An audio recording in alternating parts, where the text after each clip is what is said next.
Baiklah, selamat malam kepada seluruh pemirsa yang sudah menyaksikan tayangan ini dimanapun Anda berada. Tidak terasa pada malam hari ini, kita sudah sampai di bab ke-19 dari 28 uraian doktrin dasar Alkitabiah yang kita bahas setiap hari Minggu jam 7 malam. Dan malam hari ini, kita akan pelajari mengenai hukum Tuhan Allah. Dan bersama-sama dengan saya, kita kedatangan 3 panelis ataupun narasumber yang tentunya merupakan narasumber yang memang tepat untuk membahas pelajaran kita pada malam hari ini.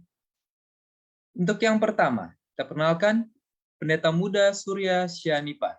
Beliau adalah Asosiat Gembala dari GMHK Jatiwangi. Kepada Pendeta Muda Syanipar, dipersilakan untuk menyapa para pemirsa semua.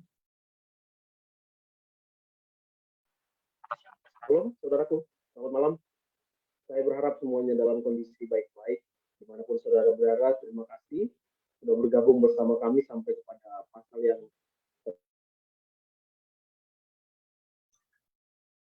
baik. Terima kasih kepada Pendeta Muda Syanipar. Ya, selanjutnya ialah Evangelis Simon Kikau. Beliau adalah pemimpin Departemen Penginjilan Perorangan Jemaat Jatiwangi. Kepada Evangelis Simon Kikau dipersilakan untuk menyapa pemirsa sekalian. Salam, selamat malam pemirsa. Ketemu lagi, kiranya berkat bagi kita semua. Di saat malam ini kita akan mengikuti pendalaman 28 doktrin. Tuhan memberkati kita semua. Baik, terima kasih pada Evangelis Simon Kikau. Dan selanjutnya yang ketiga, merupakan tamu spesial, yaitu Bapak Abner Rajogugu. Beliau adalah Ketua Jemaat GMHK Jatiwangi. Pada Bapak Abner dipersilakan untuk menyapa pemirsa sekalian. Shalom, selamat malam, saudara yang diberkati Tuhan Yesus. Pada malam hari ini senang rasanya bisa kembali dengan saudara walaupun melalui online untuk mempelajari firman Tuhan 28 doktrin yang sekarang ini adalah berjudul Hukum Tuhan Allah. Semoga pelajaran kita hari ini dapat meningkatkan keimanan kita, kerohanian kita kepada Tuhan semakin tinggi dan semakin percaya. Tuhan memberkati kita semua. Shalom, selamat malam. Baik, terima kasih kepada Bapak Abner Rajogugu. Kita akan memulai pelajaran kita pada malam hari ini, dan kita akan berdoa yang akan dipimpin oleh Evangelis Simon Kikau. Saya mengundang kita semua sama-sama untuk berdoa.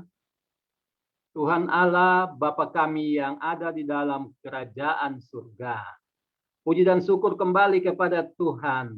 Bila mana setiap minggu Tuhan boleh kumpulkan kami bersama-sama untuk belajar mendalami firman Tuhan melalui 28 doktrin. Dan pada minggu ini adalah menjadi minggu yang ke-19 di dalam pelajaran kami. Bagaimana malam ini kami akan belajar bersama-sama mengenai hukum Allah. Tuhan, kami berharap Tuhan hadir bersama dengan kami, supaya Tuhan memberikan kami pengertian firman yang akan disampaikan oleh para panelis. Berkati para panelis, berkati saudara-saudara kami yang setiap malam mengikuti ibadah pendalaman 28 doktrin ini. Bagi saudara-saudara kami yang mungkin berhalangan oleh karena dalam perjalanan, atau belum siap, atau yang dalam keadaan sakit, kami berdoa Tuhan, halangan mereka Tuhan tolong, supaya di waktu yang akan datang mereka boleh kembali bersama-sama kami untuk mendalami firman Tuhan ini. Bagi yang sakit, Tuhan tolong angkat sakit penyakitnya, tolong berikan kesembuhan. Bapa di surga, secara khusus kami mendoakan agar operator Zoom kami boleh berfungsi dengan baik, supaya tidak terganggu acara kami dari awal hingga akhirnya. Kami serahkan sepenuhnya ke dalam tangan pertolongan-Mu ya Bapa. Di dalam nama Tuhan Yesus. Amin. Amin. Terima kasih kepada Evangelis Simon Kikau yang sudah berdoa bagi kita.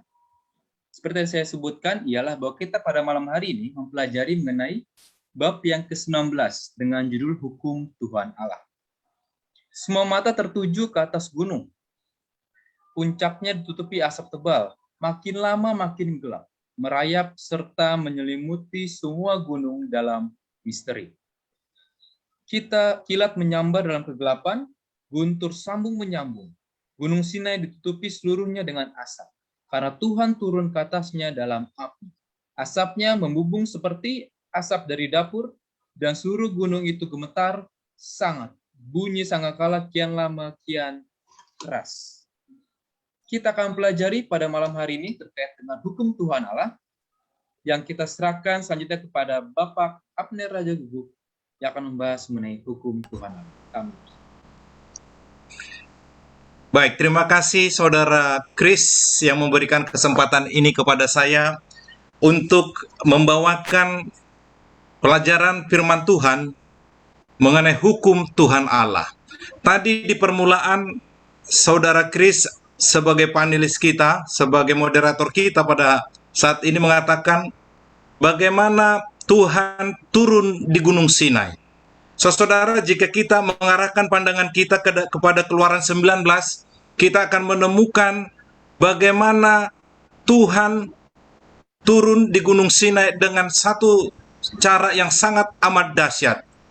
Dikatakan bahwa puncaknya ditutupi asap tebal. Yang lama-kelamaan asap itu semakin banyak dan semakin pekat dan teballah asap itu kelihatan menutupi gunung tersebut. Lalu dikatakan saudara, bunyi guruh sahut bersahutan. Bunyi sangkakala berdengung sedemikian rupa.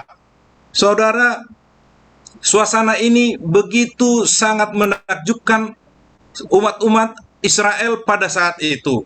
Lalu dengan demikian rupa Tuhan turun kepada di Gunung Sinai untuk menyampaikan kehendaknya atau 10 firman itu kepada Tuhan. Di tengah-tengah gemuruhnya guruh dan bunyi sangkakala yang bersahut-sahutan. Tiba-tiba saudara, trompet berhenti, keheningan mencekam dan terasa sangat mencekam. Lalu Tuhan berbicara dari tengah-tengah kabut tebal itu yang mengelilinginya ketika dia berdiri di atas bukit. Digerakkan oleh kasih yang sangat dalam terhadap umatnya, ia mengumumkan 10 hukum. Musa pun berkata, Tuhan datang dari Sinai dan datang dari tengah-tengah puluhan ribu orang yang kudus. Di sebelah kanannya tampak kepada mereka api yang menyala. Sungguh ia mengasihi umatnya.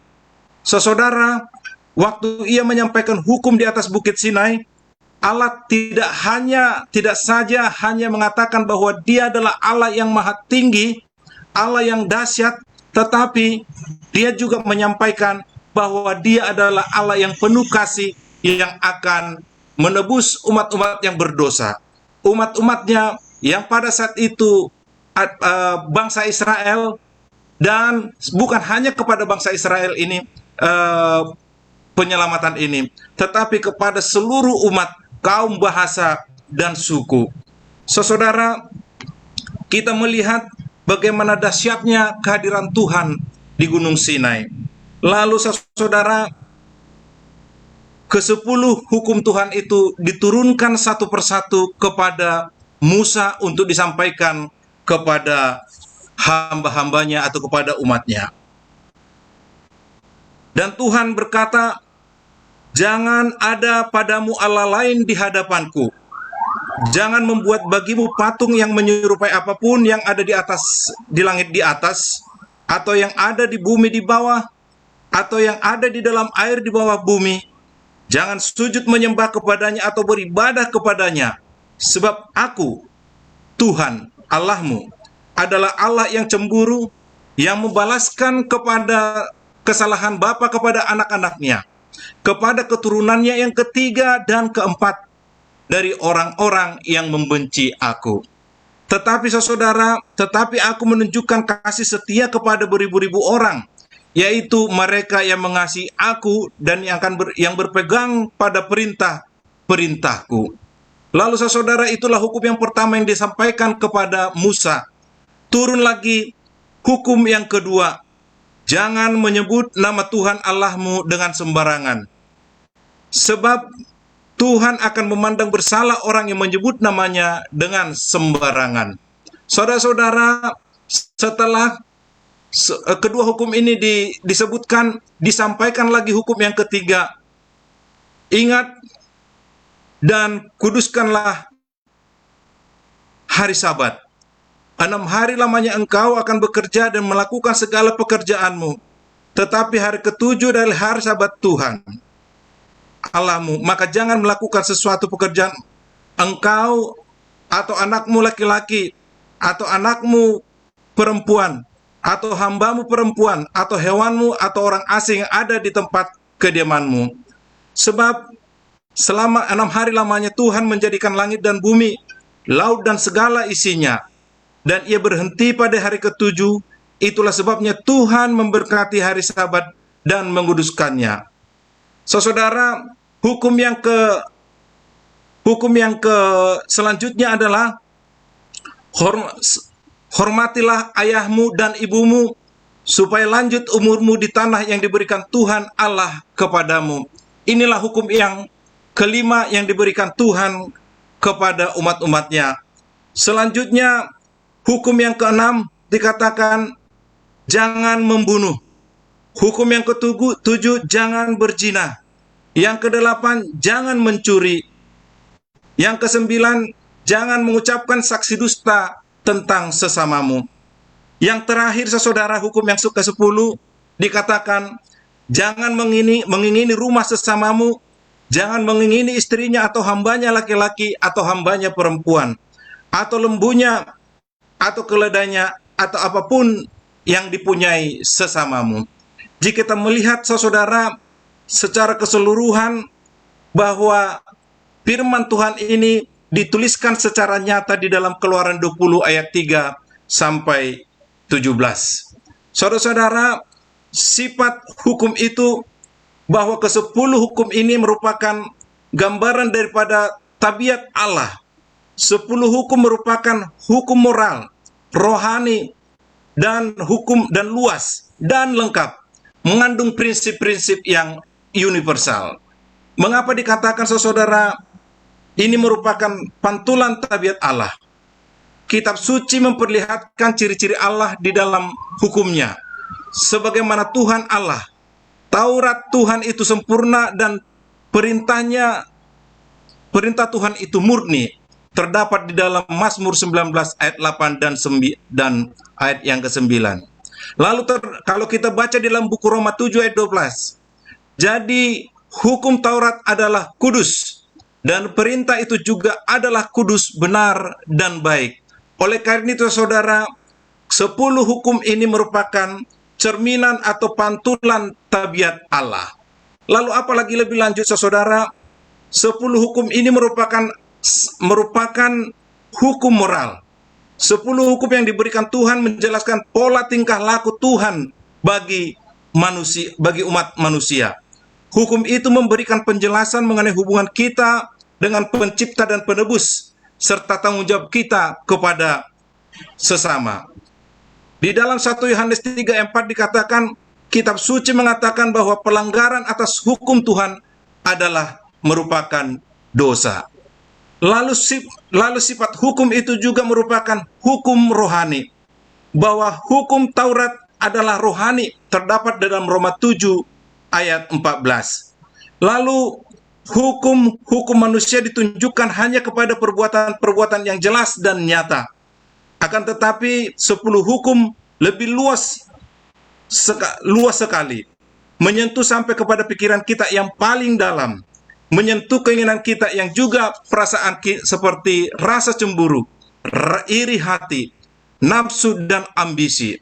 Saudara, 10 hukum ini juga merupakan hukum yang positif. 10 hukum lebih dari sekedar satu rangkaian larangan. Di dalamnya dikandung prinsip yang amat luas jangkauannya. Yang dicakupnya bukan saja hal-hal yang tidak boleh kita lakukan, tetapi juga apa yang seharusnya kita tidak lakukan. Kita tidak boleh hanya menghindari dari perbuatan-perbuatan yang jahat dan pikiran-pikiran yang buruk, kita harus belajar menggunakan talenta dan karunia yang telah diberikan Tuhan kepada kita untuk tujuan yang baik. Oleh karena itu, setiap perintah yang negatif mempunyai dimensi yang positif. Saudara, sekedar sebagai contoh dikatakan, jangan membunuh. Itu berarti, saudara-saudara, kita harus mengasihi, kita harus hidup lebih baik. Kita harus mengasihi nyawa yang diberikan Tuhan. Bukan saja membunuh secara harafiah atau secara betul-betul membunuh, tetapi kita harus menjaga hidup kita ini tetap di dalam posisi atau keadaan yang sehat. Hukum yang 10 itu janganlah dipandang sedapat-dapatnya dari sudut larangan, sebagaimana juga dari sudut kemurahan. Larangan-larangan itu justru merupakan jaminan kebahagiaan dan penurutan. Kalau diterima dalam Kristus, maka ia akan bekerja di dalam diri kita untuk memurnikan tabiat yang mendatangkan kegembiraan kepada kita sepanjang abad kekekalan. Lalu berikutnya, saudara, sifat dari hukum itu dikatakan hukum yang sederhana. Mengapa dikatakan hukum yang sederhana? Bahwa 10 hukum sangat jelas di dalam keluasannya yang sederhana. Hukum-hukum itu singkat dan mudah menghafalkannya dan mudah untuk dimengerti. Tidak ada misteri dalam hukum Allah. Semua dapat memahami kebenaran-kebenaran yang agung yang terdapat di dalamnya dengan cara yang sangat sederhana, tidak jelimat, dan tidak membuat saudara dan saya mengartikannya secara tidak jelas. Lalu dikatakan juga, saudara, bahwa 10 hukum itu merupakan hukum asas. Mengapa 10 hukum adalah demikian dikatakan hukum asas? Adalah ikhtisar semua asas atau prinsip yang berlaku pada semua manusia dari segala waktu. Dari dulu sampai sekarang, prinsip-prinsip kehidupan itu tertata dengan baik di dalam 10 hukum ini. Lalu yang selanjutnya, saudara-saudara, 10 hukum yang telah saya bacakan tadi merupakan hukum dekalog. Apa yang dimaksud dengan hukum dekalog? Jika kita melihat hukum tersebut tertulis di dalam 2 buah loh batu. Yang satu, hukum yang pertama sampai hukum yang keempat adalah hukum yang menyatakan kewajiban kita kepada Tuhan Allah kita. Itu hukum secara vertikal. Lalu yang 5 sampai yang ke-10 merupakan tatanan kehidupan kita bagaimana berperilaku terhadap sesama, sehingga disebut hukum itu adalah dekalog. Kedua bagian ini diambil dari 2 asas fundamental yang agung dari hal yang kasih, yang merupakan landasan yang berlangsungnya kerajaan Allah. Dikatakan, saudara, kasihilah Tuhan Allahmu dengan segenap hatimu dan segenap kekuatanmu dan dengan segenap akal budimu, dan kasihilah sesamamu manusia seperti dirimu sendiri. Terdapat di dalam Lukas 10 ayat 27. Saudara, hukum yang pertama menyatakan secara langsung perhatian hanya kepada satu Tuhan saja. Kedua menyatakan supaya jangan menyembah ilah. Hukum yang ketiga melarang kita dengan sembarangan bersumpah palsu dengan menggunakan nama Tuhan. Hukum yang keempat mengatakan supaya menyucikan Sabat dan merupakan ciri-ciri Allah yang benar selaku pencipta langit dan bumi. Lalu, saudara, seperti yang saya sampaikan tadi, hukum yang kelima mengharuskan anak-anak tunduk kepada orang tua. Dan selanjutnya, inilah merupakan tatanan kehidupan yang Tuhan ingin kita hormati dan kita junjung dengan tinggi. Lalu selanjutnya dikatakan, saudara, 10 hukum itu unik. Mengapa unik? 10 hukum tentulah merupakan hukum yang unik dan tegas yang diucapkan Tuhan dengan nyaring kepada seluruh bangsa. Hukum itu tidak dipercayakan Tuhan kepada pikiran yang mudah lupa. Oleh karena itu Tuhan mengukirnya dengan jarinya sendiri di atas 2 loh batu supaya dapat disimpan di dalam tabut di bait Allah. Selanjutnya, saudara, hukum itu menyenangkan. Hukum Tuhan itu merupakan inspirasi bagi jiwa. Penulis Mazmur berkata, betapa ku cinta Tauratmu. Aku merenungkannya sepanjang hari. Itulah sebabnya aku mencintai perintah-perintahmu lebih daripada emas, bahkan dari emas tua.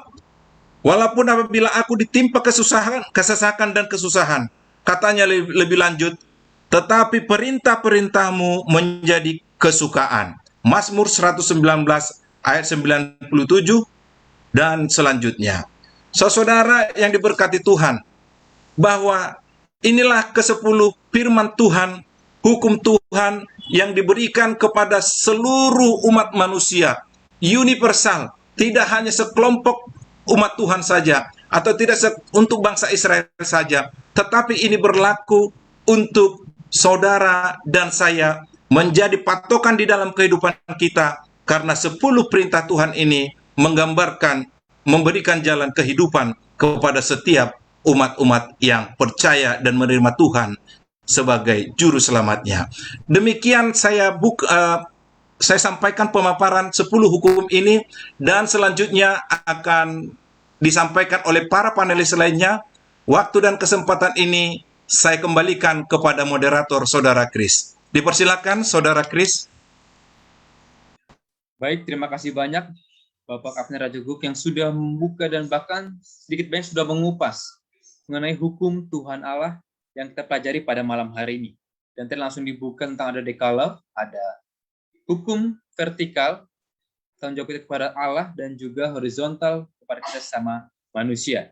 Dan itu semakin menarik, dan saya tidak akan mengupas lebih banyak, karena tentunya para panelis selanjutnya juga akan membahas lagi lebih lengkap, lebih detail tentang pelajaran kita pada malam hari ini. Namun sebelum kita berlanjut, sehingga menyapa kepada para pemirsa yang sudah menyaksikan tayangan ini, saya ingin menyapa ada Ibu Roslina Sihotang, ada Bapak Wilson Huta Barat, ada Ibu Endang Suryati, ada juga Saudari Syahan Laura, Saudara Hensiahaan, ada juga Saudara Manatan Simbolon. Dan kami juga ingatkan kepada seluruh para pemirsa yang menyaksikan tayangan ini untuk boleh membagikan tayangan ini kepada sahabat-sahabat ataupun pada teman-teman yang merindukan untuk memiliki terang kebenaran kita pada malam hari ini. Selanjutnya, kita akan mendengarkan pemaparan atau ulasan dari Evangelis Simon Kikau yang akan membahas mengenai maksud hukum. Kepada Evangelis Simon Kikau kami persilakan. Salam, selamat malam kembali. Puji Tuhan, malam ini kita boleh mendengarkan bagaimana maksud dan tujuan daripada hukum Tuhan kepada kita ya. Tadi sudah disampaikan oleh Saudara Ketua Abner Rajaguguk, bagaimana hukum-hukum yang tertulis di dalam 10 hukum. Saudara-saudara, kalau kita berada di dunia ini, tentu kita mempunyai aturan di dalam dunia ini yang menjadi acuan ya, berupa norma ya, norma-norma atau aturan main yang ada di dalam peraturan hukum di dunia. Sehingga bila mana norma itu ya kita langgar, maka kita akan mendapatkan sanksi ya. Hukum ini dibuat dengan tujuan untuk mengatur supaya tingkah laku manusia ini selalu terjaga ketertibannya, ya, tertib di jalan, ya, tertib bermasyarakat,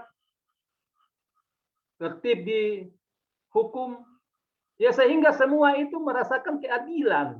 Ya, dengan demikian itu untuk mencegah supaya tidak terjadi kekacauan dalam masyarakat. Saudara-saudara, dalam kehidupan sehari-hari tentu masyarakat membutuhkan kesejahteraan di dalam hidup bersama-sama, ya, bermasyarakat. Supaya terbentuk suatu tatanan hidup yang tertib, tentu itu membutuhkan keadilan. Karena itu hukum dia menjaga keharusan yang harus dipatuhi oleh setiap masyarakat. Saudara-saudara, itulah hukum-hukum dunia. Kalau begitu bagaimana dengan hukum Tuhan? Tentu hukum Tuhan juga tidak bedanya. Bahkan hukum Tuhan mungkin ya lebih tinggi dari hukum dunia, karena hukum Tuhan tentu adil. Beda dengan hukum dunia. Saudara-saudara, maksud dari hukum Tuhan adalah sebagai pantulan dari tabiat Allah. Karena itu diberikan 10 hukum untuk menjelaskan bagaimana pola dan tingkah laku Tuhan bagi umat manusia. Saudara-saudara, di dalam 10 hukum ada hal-hal yang tidak boleh dilakukan. Ya, juga ada hal-hal yang harus dilakukan. Ya, perhatikan, ada hal-hal yang tidak boleh dilakukan dan ada hal-hal yang harus dilakukan. Hari Sabat harus dilakukan. Ya, mengingini jangan dilakukan. Itulah penurutan terhadap hukum sebagai peraturan yang akan menguasai hidup manusia. Karena itu sangat penting bagi keselamatan kita sebagai manusia. Itu sebabnya Yesus berkata di dalam Matius 19 ayat 17 dikatakan demikian, jikalau engkau ingin masuk ke dalam hidup, turutilah segala perintah Allah. Dan ini dituliskan kembali 10 hukum ini berikut juga dengan penjelasan-penjelasannya di dalam buku yang disebut buku perjanjian, yaitu hukum Tuhan ini ya sebagai 10 hukum. Tentu dengan fungsi dan standar yang ada ya, fungsi hukum apa? Ya, sebagai standar penghakiman. Itu sebabnya Mazmur Daud menulis segala perintahnya benar, ya. Standar Tuhan kebenaran. Ya, oleh karena itu hukum adalah seperangkat ukuran kebenaran. Masing-masing kita akan ditimbang dan dihakimi dengan ukuran kebenaran ini. Oleh karena itu, Alkitab mengatakan kepada kita supaya kita takut akan Allah, ya, dan berpegang kepada perintah-perintahnya. Itulah hukum yang Tuhan mau supaya umat-umat Tuhan menurut. Karena Allah dikatakan di dalam Pengkhotbah 12 ayat 13 sampai 14, Allah akan membawa setiap perbuatan ke pengadilan Tuhan, ya, yang berlaku baik yang nyata maupun yang tersembunyi, ya, baik yang baik ataupun jahat. Itu semua Tuhan akan bawa kepada pengadilan Tuhan. Inilah tujuan daripada hukum diberikan, supaya kita menjaga hukum ini di dalam hidup kita, supaya kita tidak dibawa kepada satu hukuman di dalam penghakiman yang akan datang. Allah dengan hukumnya menjaga kita supaya kita tidak menyimpang ke dalam dosa. Itulah tujuan hukum. Karena itu, saudara-saudara, tanpa 10 hukum manusia tidak dapat melihat dengan jelas kesucian Allah. Ya, manusia tidak bisa lihat dengan jelas kesalahan mereka, ya, supaya bertobat. Yakobus dia menulis di dalam Yakobus 1 ayat 23 sampai dengan 25. Ya, Yakobus mengatakan 10 hukum itu ibarat cermin. Barang siapa yang memandang ke dalamnya, maka mereka akan melihat cacat tabiat sendiri yang bertentangan dengan tabiat Allah yang benar. Bahkan Paulus pun menulis di dalam Roma 7 ayat 7, dikatakan Paulus sangat bersyukur karena hukum Taurat dia bisa mengenal dosa. Dia bisa tahu apa itu tidak boleh mencuri, apa itu tidak boleh mengingini, apa itu tidak boleh berzina. Inilah yang dirasakan satu hal yang baik yang dirasakan Paulus ketika dia berkata, aku bersyukur dengan adanya hukum dia bisa mengetahui apa saja yang dia sudah langgar. Sehingga hukum ini dapat meyakinkan orang-orang berdosa akan dosa-dosa yang mereka lakukan. Dan ini akan membantu manusia supaya sadar bahwa mereka akan dihukum di bawah pengadilan murka Allah. Saudara-saudara, Tuhan mengatakan ini diberikan supaya kita terhindar dari pengadilan murka Allah. 10 hukum sebagai alat yang mendatangkan pertobatan dalam diri kita. Walaupun hukum itu menyatakan dosa, saudara-saudara, ia tidak dapat dan tidak pernah dapat menyelamatkan kita. Itu sebabnya Yesus berkata bahwa setiap orang yang berbuat dosa adalah hamba dosa. Di dalam Yohanes 8 ayat 34. Karena itu saudara-saudara, sadarlah dan bertobatlah supaya dosamu dihapuskan. Paulus menulis kepada orang-orang yang ada di Korintus. Dengan kita bertobat, maka kita akan menyekang ya segala keinginan, kejahatan kita yang selalu kita buat. Apabila Yakobus 1 ayat 15 dikatakan apabila kita membiarkan hawa nafsu, maka itu akan mengandung dosa. Dan bila mana dikatakan dosa itu sudah matang, saudara-saudara, dikatakan itu akan melahirkan maut. Itulah tujuan Tuhan memberikan hukum untuk mengekang, supaya umat-umat Tuhan tidak jauh. Namun bila mana umat Tuhan membiarkan, dikatakan dia akan membuahi, ya, akan bunting, ya, dosa, dan dosa ini akan melahirkan Allah. Saudara-saudara, namun kita mempunyai harapan besar. Bagaimana hukum Allah ini dapat kita lakukan berkat dorongan Roh Kudus yang akan menyadarkan kita supaya kita selalu mentaati akan hukum-hukumnya. Dikatakan kepada kita, hukum ini sudah ada dari dahulu, sekarang dan yang akan datang. Hukum Allah itu kekal, tak berubah, ya, dari dulu dan selama-lamanya. 2 Petrus 2 ayat 4. Sejak dahulu hukum ini sudah dinyatakan, bahkan sudah dari surga. Hukum ini sudah diberikan hingga kepada kita saat ini. Hukum berkuasa selagi manusia itu hidup, saudara-saudara. Kita hidup dalam dunia ini patuh hukum. Di dalam Roma 7 ayat 1. Hukum berkuasa supaya mengendalikan kita yang hidup. Ya, orang mati tentu tidak memerlukan hukum lagi. Itu sebabnya, saudara-saudara, hukum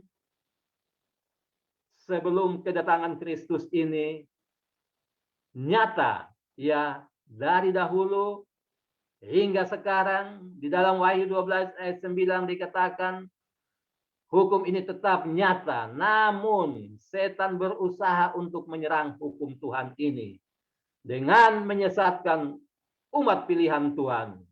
Ya, bahkan setan berusaha untuk menginaya umat-umat Tuhan agar umat-umat Tuhan ini boleh jatuh ke dalam tangannya. Dengan menginaya umat-umat Tuhan, bahkan dia merubah waktu dan juga hukum. Saudara-saudara, inilah yang dilakukan setan. Alkitab mengatakan waktu setan tinggal sebentar lagi. Dia selalu mengganggu umat-umat Tuhan di dalam kesetiaan kehidupan umat-umat Tuhan. Merubah keyakinan saudara dan saya. Alkitab menulis di dalam Matius 24 ayat 13, orang yang bertahan sampai akhir akan selamat. Saudara-saudara, tantangan untuk menyerang hukum Tuhan dapat merusak iman keyakinan saudara dan saya. Namun harapan kepada Tuhan, Tuhan mengatakan siapa menaruh harapan kepadanya, maka dia akan memperoleh harapan yang dia harapkan itu. Semoga saudara dan saya menjadi orang-orang yang bertahan, ya, sampai sudah Tuhan datang. Itulah Injil yang harus disampaikan kepada kita semua. Menghadapi pengadilan apapun juga, kita akan ada pembela, yaitu Yesus Kristus. Ya, dikatakan Yesus Kristus adalah pendamai, ya, antara manusia dan Tuhan. Saudara-saudara, di dalam hidup ini tentu kita harus setia supaya hukum Tuhan ini boleh kita jalankan dengan baik. Inilah yang bisa saya sampaikan. Saya kembalikan kepada host. Terima kasih.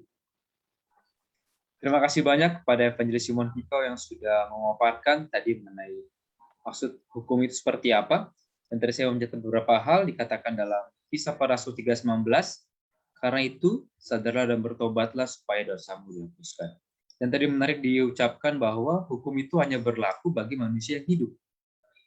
Itulah mengapa dikatakan, tapi siapa yang bertahan sampai kesudahannya dialah yang akan selamat. Semakin menarik pembahasan kita pada malam hari ini. Dan kembali saya ingin menyapa ada Saudari Rewela, ada juga Ibu Novi Nursedine Baho, ada juga Saudari Laksmi Juli. Dan kami ingatkan kepada pemirsa yang menyaksikan tayangan ini dimanapun Anda berada, untuk bila mana terdapat pertanyaan, bisa meninggalkan di kolom komentar, di kolom Facebook GMHK JTUNG JLC, dan pada akhir sesi nanti setelah pemaparan dari panelis yang ketiga, para panelis atau narasumber kita pada malam hari ini akan membahas atau menjawab satu persatu pertanyaan dari para pemirsa. Baik, langsung saja oleh karena supaya kita dapat terus cepat untuk mengerti pelajaran kita pada malam hari ini, kita langsung saja kepada panelis ketiga, Pendeta Muda Surya Sianipar yang akan membahas mengenai hukum dan Injil. Kami persilakan. Baik, Shalom umat-umat Tuhan yang diberkati. Terima kasih kepada kedua panelis yang sudah membawakan pendahuluan, ya, pendahuluan mengenai hukum Tuhan Allah. Sudah sangat jelas tadi dibawakan oleh Bapak Abner Raja Guguk mengenai apa itu sifat-sifat hukum itu dan apa dasar-dasar hukum itu diberikan, ya. Apa dasar-dasar hukum itu diberikan, dan Bapak Simon Kikau juga tadi sudah menyampaikan apa maksudnya, ya. Sudah disampaikan sifatnya, sudah disampaikan maksud dari hukum itu diberikan. Sekarang kita akan masuk kepada hukum dan Injil. Saudaraku, kalau kita mendengar kata Injil, kita akan memahami satu pemahaman, satu pengertian, yaitu apa? Injil itu adalah kabar baik, kabar sukacita. Kenapa dikatakan harus ada kabar sukacita ketika Tuhan menyatakan atau memberikan hukum? Ya, karena secara jelas dan juga secara nyata bahwa hukum ini sebenarnya beban. Itu firman Tuhan sudah menyampaikan bahwa hukum itu seperti kuk, ya, seperti kuk yang diletakkan pada leher sapi, dan itu membebani kita pada saat dunia ini. Kenapa? Karena inilah yang menjadi penuntun kita. Inilah yang melindungi kita dari apa? Dari gesekan-gesekan dosa. Sehingga kita membutuhkan satu hal yang disebut sebagai hukum untuk apa? Untuk menjadi pelindung kita. Saudaraku,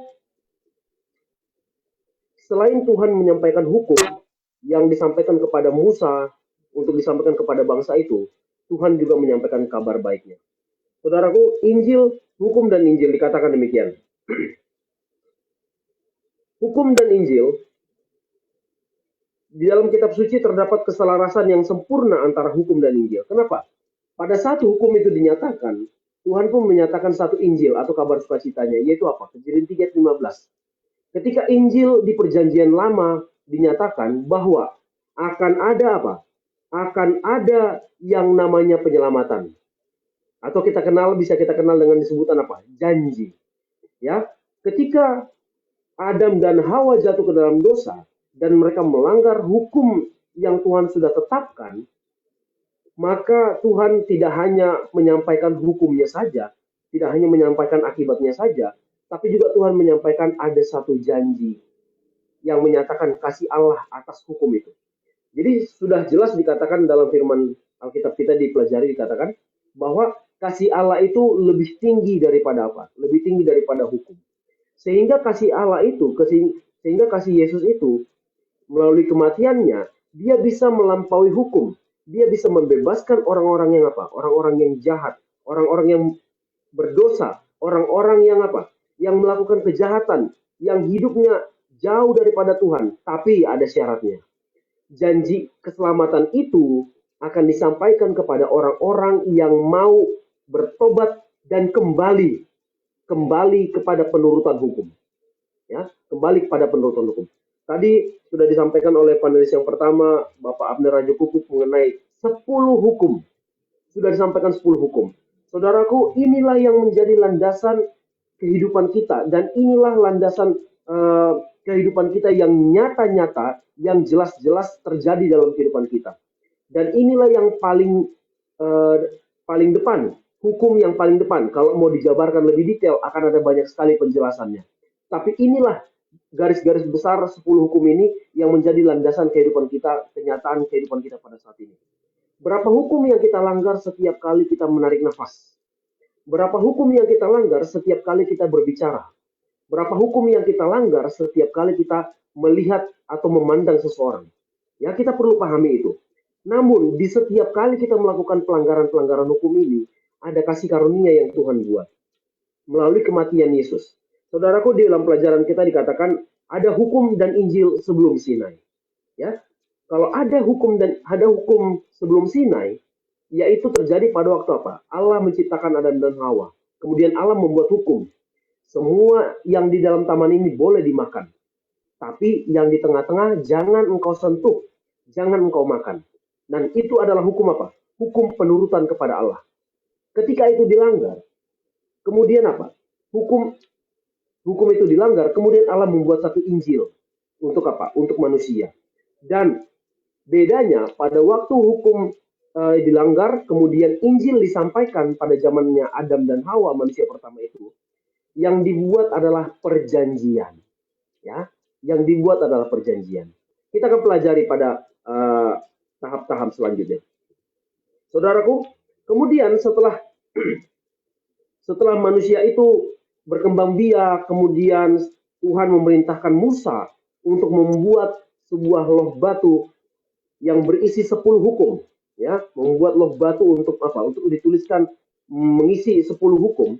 Kemudian Tuhan membuat hukum di Gunung Sinai, dan Tuhan juga membuat apa? Membuat Injil. Ini adalah Injil yang kedua, tapi isinya sama, ya. Kalau Injil pada waktu zaman pertama dunia ini adalah Injil perjanjian, yaitu apa? Injil bahwa akan ada keselamatan. Ya, itu artinya adanya perjanjian akan ada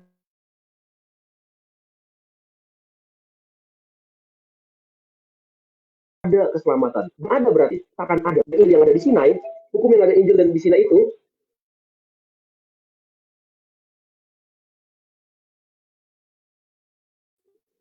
menyatakan bahwa waktu ide itu disampaikan sebelum dunia dijadikan, ide itu dibuatkan sebagai perjanjian pada waktu Adam dan Hawa berjatuh dalam dosa.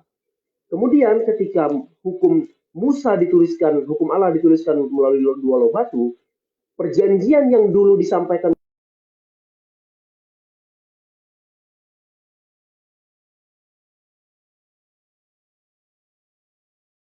dulu itu, mereka harus melakukan upacara-upacara untuk pengorbanan, ya. Kalau ada yang berdosa harus menyampaikan korban. Kalau ada yang berdosa harus menyampaikan korban untuk apa? Sebagai penghapus dosa. Dan inilah yang apa? Kalau kita lihat ini menjadi sangat beban. Ini menjadi beban kepada siapa? Kepada umat-umat pilihan Tuhan ini. Dan ini sangat memberatkan sekali. Kenapa? Karena tidak semua orang mempunyai kapasitas untuk menyampaikan atau melaksanakan hukum-hukum sesuai dengan perintah pada zaman-zaman Musa itu. Lalu Tuhan melihat satu opsi yang lain. Ketika perjanjian itu disampaikan pada waktu zaman Adam dan Hawa, kemudian dibuat sketsanya pada zaman Musa, lalu datanglah Yesus. Datanglah Yesus untuk merealisasikan semua yang sudah dibuatkan itu, yaitu perjanjian itu, kemudian sketsanya, dan Yesuslah apa? Yesuslah gambaran nyata dari bukti perjanjian itu dilaksanakan. Kenapa Yesus harus apa? Harus turun ke dunia ini menjadi bukti yang nyata supaya penyelamatan itu terrealisasi. Yang namanya wasiat disampaikan kepada Adam dan Hawa itu hanya berupa wasiat perjanjian. Itu hanya berupa sketsa melalui gambaran yang orang-orang tidak mengerti. Bayangkan dari zaman Musa sampai zaman Yesus itu ada 4.000 tahun. Bayangkan mereka hanya membayang-bayangkan bagaimana sih rupa keselamatan itu, bagaimana sih gambaran keselamatan itu dilaksanakan. Sehingga mereka tidak tahu caranya. Sehingga mereka harus apa? Mereka harus berbuat supaya apa?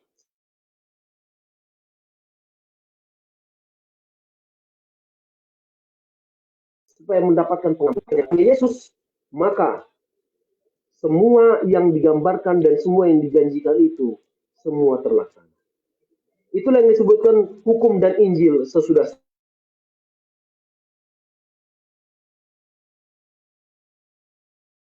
salib.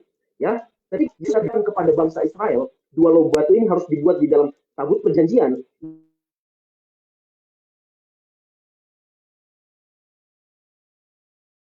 yang menjadi gambaran bahwa akan sketsa itu atau dua loh batu itu tidak lagi kelihatan. Kenapa tidak kelihatan? Apakah hukumnya dihapuskan? Apakah hukum Tuhan itu ditiadakan? Oh enggak. Ketika Yesus datang, hukum yang disampaikan pada waktu zaman Yesus sebelum ada, itu menjadi satu di dalam tubuh Kristus. Menjadi satu dalam tubuh Kristus. Sehingga pada waktu hukum dan Injil sesudah salib, hukum itu dipersatukan dalam tubuh Kristus. Itulah sebabnya Matius 5 ayat 17, kalau boleh dibaca oleh host kita, Matius 5 ayat 17, apa dikatakan di sana tentang hukum dan Injil sesudah salib, bagaimana hukum itu dan Injil itu dipersatukan dalam satu tubuh, yaitu tubuh Kristus. Silakan. Matius 5 ayat 17.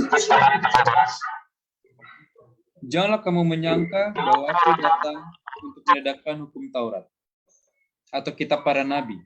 Aku datang bukan untuk menegakkannya, melainkan untuk menggenapinya. Iya, satu firman yang sangat baik. Ketika Tuhan datang, dia tidak meniadakan hukum.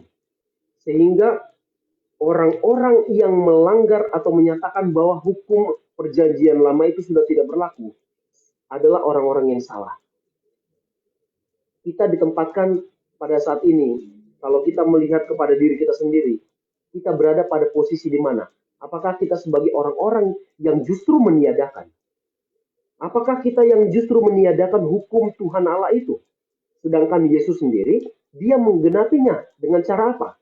Dikatakan pada pelajaran ini, Yesus datang ke dunia ini menggenapi hukum itu, bukan meniadakannya. Dia menggenapinya dengan cara menurutinya sepenuh hati. Ya, menuruti sepenuh hati. Ini merupakan satu teladan yang Yesus sampaikan kepada kita. Bahwa ketika Yesus datang dia menggenapi hukum, maka itu menjadi teladan bagi umat-umat yang menjadi pengikut Kristus atau disebutkan sebagai orang Kristen. Maka tugas kita adalah apa? Menjadi penggenap firman, menjadi penggenap hukum. Artinya apa? Yang Yesus lakukan menggenapinya dengan cara mentaatinya sepenuh hati, melakukannya dengan sepenuh hati, dengan sungguh-sungguh. Dan itulah yang Tuhan mau untuk apa? Untuk kita lakukan. Kenapa Tuhan mau kita harus mentaati dan melakukan dan menggenapi hukum itu? Dikatakan pada pelajaran kita pada malam hari ini. Itu adalah bentuk penurutan kepada hukum. Ya, apa manfaatnya? Saudaraku, ada satu penghiburan dan berkat untuk orang-orang yang mau menggenapi hukum dengan cara mentaatinya dengan sungguh-sungguh. Dikatakan, hanya dengan tinggal dalam Kristus, kita dapat membuat hati yang penurut. Hanya dengan tinggal dalam Kristus. Kalau kita melepaskan diri dari Kristus, otomatis kita bukan menjadi orang-orang yang penurut. Kalau kita meniadakan hukum, berarti kita adalah orang-orang yang tinggal di luar Kristus. Menjadi satu doktrin yang sangat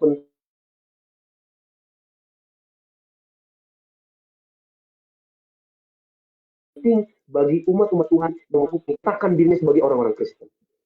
Adakah kita tinggal di dalam Kristus yang menjadi penurut hukum, atau kita adalah orang-orang yang tinggal di luar Kristus yang adalah peniada-peniada hukum? Kita meniadakan satu hukum, kita mentaati hukum yang lain, sehingga kita apa? Dinyatakan orang-orang yang tidak tinggal dalam Kristus. Dikatakan, barang siapa tinggal dalam aku, dan aku di dalam dia, ia berbuah banyak, sebab di luar aku, kamu tidak dapat berbuat apa-apa. Itulah firman Tuhan dalam kitab Yohanes ya. Kitab Yohanes 15 ayat 4 dan 5. Saudaraku, apa berkat bagi orang-orang yang menurut hukum? Bagi orang-orang yang mengikuti teladan Yesus menjadi penggenap hukum, apa berkat-berkatnya? Di sini dikatakan demikian. Kitab suci menyatakan, berbahagialah orang yang hidupnya tidak bercela, yang hidup menurut Taurat Tuhan. Mazmur 119 ayat 1. Yang kesukaannya ialah Taurat Tuhan, dan yang merenungkan Taurat itu siang dan malam. Mazmur 1 ayat 2. Berkat-berkat penurutan itu ada banyak. Di sini disampaikan ada 8 berkat-berkat penurutan bagi orang-orang yang tinggal dalam Kristus dan menuruti hukum. Yang pertama, orang-orang yang menuruti hukum akan mendapatkan kebijaksanaan dan akal budi. Mazmur 119 ayat 98 dan 99. Yang kedua, orang-orang yang tinggal di dalam Kristus dan menuruti hukumnya akan mendapatkan damai dan sejahtera. Itu dituliskan dalam firman Tuhan, Mazmur 119 ayat 165, Yesaya 48 ayat 18. Saudara-saudaraku, pemirsa yang ada pun dimanapun Anda berada, Anda boleh catatkan ayat-ayat ini. Anda ambil pena, kemudian Anda harus catatkan ayat-ayat ini, dan kalau boleh Anda garis bawahi apa? Alkitab yang saudara pegang, sehingga apa? Firman-firman Tuhan yang kami sampaikan pada malam hari ini, itu menjadi berkat. Ya, yang ketiga, apa berkat bagi orang-orang yang tinggal dalam Tuhan, yang tinggal dalam Kristus, yang kemudian mentaati dan menggenapi hukum? Dikatakan mendapatkan pembenaran. Ulangan 6 ayat 25, Yesaya 48 ayat 18. Yang keempat, dimurnikan dan mendapatkan kehidupan moral. Ya, dimurnikan dan mendapatkan kehidupan moral. Itu dituliskan dalam Amsal 7 ayat 1 sampai 5. Yang kelima, orang-orang yang tinggal dalam Kristus akan mendapatkan pengetahuan akan kebenaran. Kalau kita berbicara kebenaran, otomatis kehidupan kita terlebih dahulu harus tinggal di dalam Kristus. Kalau kita berbicara kebenaran, namun kita tidak tinggal dalam Kristus, 1 Yohanes mengatakan apa? Kita adalah penipu. Ya, kita adalah penipu. Berarti kita tidak mengaku bahwa diri kita berdosa. Dan kita tidak mengaku bahwa diri kita membutuhkan penurutan kepada hukum. Karena kita tidak hidup dalam kebenaran. Dan kita tidak hidup dalam apa? Di dalam Kristus. Yang keenam, orang-orang yang mentaati hukum akan mendapatkan penjagaan terhadap penyakit.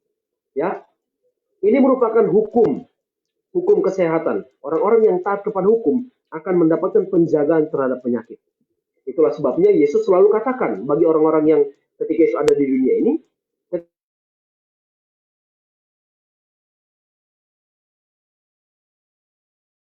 ketika ada penyembuhan, berarti di sana ada ketidaktaatan kepada hukum yang Tuhan sampaikan melalui apa? Hukum kesehatan. Dan Tuhan ingin umat-umat Tuhan itu sebagai pengikut-pengikut Kristus itu kembali kepada penurutan hukum. Supaya apa? Supaya mendapatkan penjagaan melalui apa? Daripada penyakit. Yang ketujuh, orang-orang yang tinggal dalam Kristus dan menurut hukum, mereka akan mendapatkan panjang usia. Ya, firman Tuhan dalam Keluaran 20 ayat 12, orang-orang yang taat kepada hukum ini seperti orang-orang yang taat kepada orang tua, yang menghormati orang tua, panjang umur di tanah yang Tuhan berikan. Dan itu adalah hukum yang sangat baik yang harus kita taati apa? Untuk menjaga kehidupan kita, panjang usia. Amsal 3 ayat 1, 2, dan Amsal 4 ayat 10, dan Amsal 4 ayat 22. Yang terakhir, orang-orang yang taat kepada hukum dan orang-orang yang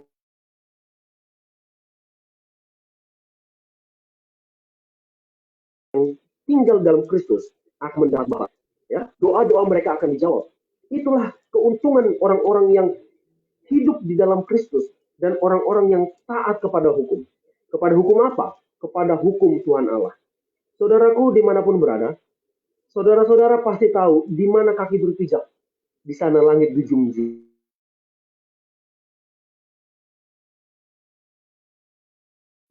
Ya, itu sudah sangat jelas pepatahnya. Yang kita hormati adalah hukum jalan raya. Kalau kita melanggar hukum jalan raya, otomatis kita akan apa? Mendapatkan sanksinya. Ya, kalau kita tinggal, mungkin ada saudara-saudara kami pemirsa di mana berada, saudara tinggal di rumah orang lain. Saudara tidak tinggal di rumah keluarga Anda sendiri. Kemudian Anda tinggal di rumah saudara-saudara atau menumpang di rumah orang. Ketika saudara tinggal di rumah orang, ada hukum yang harus ditaati. Misalnya,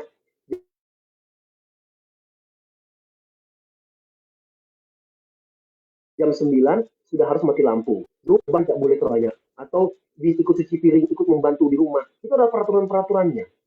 Dan dikatakan firman Tuhan ini, itu lebih, hukum Tuhan ini lebih daripada hukum manusia.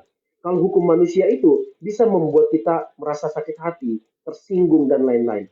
Tapi hukum Tuhan dengan sangat jelas. sifat-sifat hukum ini dan maksud-maksud hukum ini disampaikan kepada kita untuk membawa berkat kepada kehidupan kita sesuai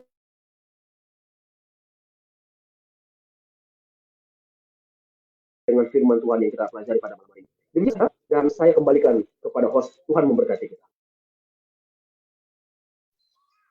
Baik, terpuji nama Tuhan, oleh karena panelis ketiga kita Pendeta Muda Saudara Suniper sudah melengkapi ataupun sudah memberikan pemaparan terakhir dari pembahasan kita pada malam hari ini. Dan seperti janji saya sebelumnya bahwa kita akan menjawab segala pertanyaan yang masuk dari pemirsa pada malam hari ini. Di tangan saya sudah ada 3 pertanyaan, 2 melalui media Facebook di kolom komen dan yang terakhir melalui Japri, ya. Dan nantinya akan dijawab satu persatu oleh para panelis yang hadir di malam hari ini. Dan tentunya kami masih membuka bila mana masih ada pertanyaan, namun pertanyaannya 3 saja. Kita akan menjawab satu persatu dan kita mulai dari pertanyaan pertama. Pertanyaan pertama dari Saudara Hensian, pertanyaan sebagai berikut. Jika hanya Yesus satu-satunya manusia yang bisa menuruti hukum Allah secara sempurna, apakah tujuan Allah membuat hukum untuk kita, manusia selain Yesus? Ya, mungkin ini pertanyaan sederhana, namun ini bisa menjadi suatu hal yang krusial atau yang penting untuk bisa membuka pikiran kita agar kita tidak salah persepsi atau salah pemikiran atau salah maksud mengenai hukum Allah ini. Oleh karena ini berkaitan dengan hukum atau maksud hukum, saya ingin memberikan pertama kali kepada Evangelis Simon Hikal terkait pertanyaan ini. Saya akan bacakan sekali lagi. Jika hanya Yesus satu-satunya manusia yang bisa menuruti hukum Allah secara sempurna, apakah tujuan Allah membuat hukum untuk kita, manusia selain Yesus? Kepada Evangelis Simon Hikal kami persilakan.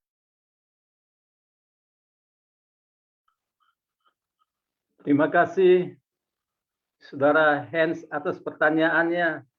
Memang ini pertanyaannya luar biasa sulitnya yang ditanya ya. Jika hanya Yesus satu-satunya manusia yang menurut hukum. Memang betul. Saudara-saudara, di dalam 1 Samuel 2 ayat 2 dikatakan juga sama dengan apa yang dikatakan dalam pertanyaan Saudara Hans ini. Seorang pun tidak ada yang kudus, ya seorang pun tidak. Saudara-saudara, kalau begitu untuk apa ya kita ikut Tuhan kalau kita tidak kudus? Karena di dalam Matius 5 ayat 48 dikatakan hendaklah kamu sempurna. Ya, kalau kamu tidak sempurna, kamu tidak dapat melihat muka Allah. Saudara-saudara, wah luar biasa beratnya ya kita sebagai manusia ini. Ya, mempunyai satu beban yang berat. Bagaimana supaya kita bisa ya menjadi umat-umat Tuhan yang bisa menurut hukum. Kalau begitu untuk apa hukum itu diberikan kepada kita? Saudara-saudara, itulah yang sangat penting untuk kita. Kalau bagaimana kalau tidak ada hukum di dunia ini? Tentu semuanya kacau. Ya, tidak teratur. Namun karena ada hukumlah, maka semua diatur tadi dalam bacaan itu. Ya, semua bisa terarah dengan baik. Ya, bahkan semua bisa patuh kepada hukum. Ya, di dalam 1 Yohanes 3 ayat 3 itu sangat penting. Tadi pertanyaannya Saudara Hans ya. Setiap orang yang menaruh harapan kepadanya menyucikan dirinya, sama seperti dia adalah suci. Inilah kita sebagai umat-umat Tuhan, ya manusia yang berdosa. Tentu kita sangat mengharapkan ya Tuhan ya untuk membantu kita supaya kita bisa menjadi orang-orang yang dapat menyucikan diri. Di dalam pelajaran kita yang tadi di garis besar di sini dikatakan hanya melalui juru selamatlah maka kita akan mendapatkan pertolongan. Saudara-saudara, luar biasa. Makanya Yohanes bilang menaruh harapan kepada Tuhan. Maka kita akan memperoleh harapan yang kita lakukan. Memang saudara-saudara, harapan kita berat untuk melakukan perintah Tuhan ini. Namun inilah perintah Tuhan, ya. Tidak ada yang harus kita tolak, harus kita lakukan semuanya. Makanya dibilang di dalam Ibrani 12 ayat 14 dikatakan, kejarlah kekudusan, ya. Seorang pun tidak dapat melihat muka Allah bila mana mereka tidak hidup kudus. Kenapa ayat ini ditulis? Ya, dia mau menyampaikan kepada kita supaya kita berusaha mengejar kekudusan. Namun tadi dikatakan harapan-harapan kita adalah oleh karena Tuhan yang sudah menolong dan membantu kita. Saya mau masuk ke dalam Ibrani 4 ayat 16. Makanya ada panggilan Tuhan kepada kita. Sebab itu dibilang, marilah datang kepada Tuhan dengan penuh keberanian, menghampiri takhta kasih karunia untuk mendapatkan pertolongan. Saudara-saudara, pertolongan hanya ada pada Kristus. Ya, saya tidak bisa mengatakan apakah kita bisa apa tidak, namun ini perintah Tuhan. Dan Tuhan mengundang kita datang kepada Dia meminta pertolongan. Itu yang bisa saya berikan sebagai jawaban. Mungkin panelis lain yang bisa membantu lagi untuk melengkapi pertanyaan daripada saudara Hans bagi kita. Terima kasih banyak Evangelis Simon Kiko akan atas pemaparannya. Tadi saya menggarisbawahi kejarlah kekudusan, ya. Jadi ada usaha dengan pertolongan daripada Kristus tentunya. Pertolongan dari Allah kita. Mungkin selanjutnya dari panelisnya ada tanggapan terkait pertanyaan ini. Oh, pendeta muda Saudara Sendipar. Berarti nanti terakhir Pak Agner, ya. Silakan. Ya, baik. Saudaraku, kesempurnaan ini jangan kita kejar, ya.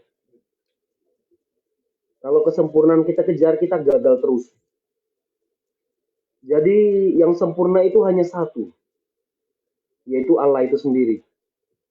Jadi yang kita kejar itu bukan kesempurnaan Allah, tapi bagaimana kita menghormati sang kesempurnaan itu. Pelajaran kita sudah sangat jelas dikatakan bahwa Yesus yang secara sempurna mentaati hukum itu, dia mengambil shortcut supaya gampang menuruti hukum itu. Dia shortcutnya itu atau jalan pintas atau metode yang dilakukan adalah bukan melihat kepada 10 hukum, tapi dia meringkaskannya menjadi satu hukum. Satu hukum untuk mengasihi Allah dengan sepenuh hati, jiwa, dan pikiran, dan satu hukum mengasihi sesama seperti mengasihi diri sendiri. Kalau kita bisa mengasihi diri sendiri, dan kita bisa lakukan kasih kepada diri itu, kita tanamkan dengan cara mengasihi orang lain. Kalau engkau bisa memberi makan dirimu sendiri 2 piring, kalau kau bisa kasih makan orang 2 piring, itulah bentuk kasih yang sesungguhnya. Dan nilai kesempurnaan itu bukan kita yang menyematkan di dalam kehidupan kita, tapi sang pemilik kesempurnaan itu. Dialah yang akan mengatakan engkau sudah sempurna, ya. Sehingga kita apa? Hal-hal yang kita lakukan di dalam ketaatan kepada hukum itu bukan untuk mencari kesempurnaan, tapi supaya kita hidup benar di hadapan Allah dan kita adalah orang-orang yang memuliakan. Saudaraku, saya ingin tanya, saudara boleh jawab dalam hati, mana yang lebih penting, hukumnya atau sang pemberi hukum? Nah, ini menjadi satu hal yang penting, supaya kita tidak merasa terbebani untuk mencari kesempurnaan. Yang perlu kita cari adalah, apakah kita menghormati hukumnya atau kita menghormati sang pemilik hukum? Kalau kita bisa menghormati sang pemilik hukum, kita akan menghormati seluruh hukum-hukumnya. Dan Yesus meringkaskan kesempurnaan itu dengan hanya 2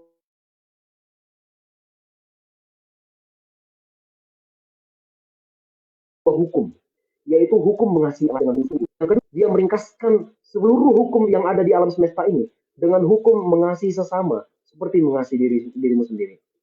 Kalau saudara tidak senang ditampar, jangan tampar saudaramu. Kalau saudara tidak senang dicuri barangnya, jangan curi barangmu. Jangan curi barang saudaramu. Kalau saudara tidak senang istri atau anak-anak saudara diganggu, jangan ganggu isi rumah saudaramu. Kalau saudara-saudara ingin menghormati Tuhan di dalam perbaktian dalam ibadah, Tuhan menyediakan satu apa? Satu hari yang baik. Hormatilah Tuhan Allahmu dengan apa? Dengan hari Sabat. Sehingga kita tidak terbebani pikiran kita. Oh, hanya Yesus yang bisa melakukan kesempurnaan. Betul. Hanya Dia yang bisa melakukannya. Tapi Tuhan katakan apa? Supaya tidak terbebani dengan kata-kata kesempurnaan, Tuhan ringkaskan menjadi 2 hukum.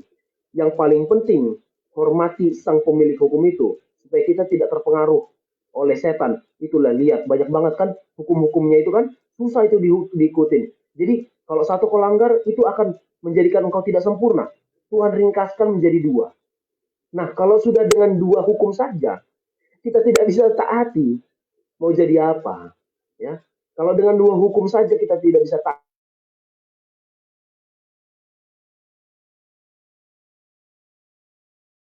lagi, akan jadi apa kita? Tuhan memanggil dari kasih, nggak usah lagi hukum-hukum korban, nggak usah lagi hukum-hukum korban bakaran, nggak usah. Saya lihat kamu semua tetap berdosa, tetap susah. Nggak usah lagi taati 10 hukum, sudah saya ringkas dengan 2 hukum. Isinya semua 10 hukum itu sudah di dalam semua. Apalagi yang perlu kita apa? Yang perlu kita khawatirkan. Sekali lagi saya ingatkan, jangan cari kesempurnaan. Biarkan sang kesempurnaan itu yang mendapati kita apa? Yang mendapati kita sedang melakukan kehendak sang kesempurnaan itu. Nah, itu mungkin tambahannya. Silakan. Baik, terima kasih banyak Pendeta Muda Saudara Syanipar. Tadi ditekankan pada kasih ya. Jadi dibungkus atau disimpulkan terhadap 2 hukum utama, itu kasih kepada Allah dan kasih kepada sesama manusia seperti dirimu sendiri.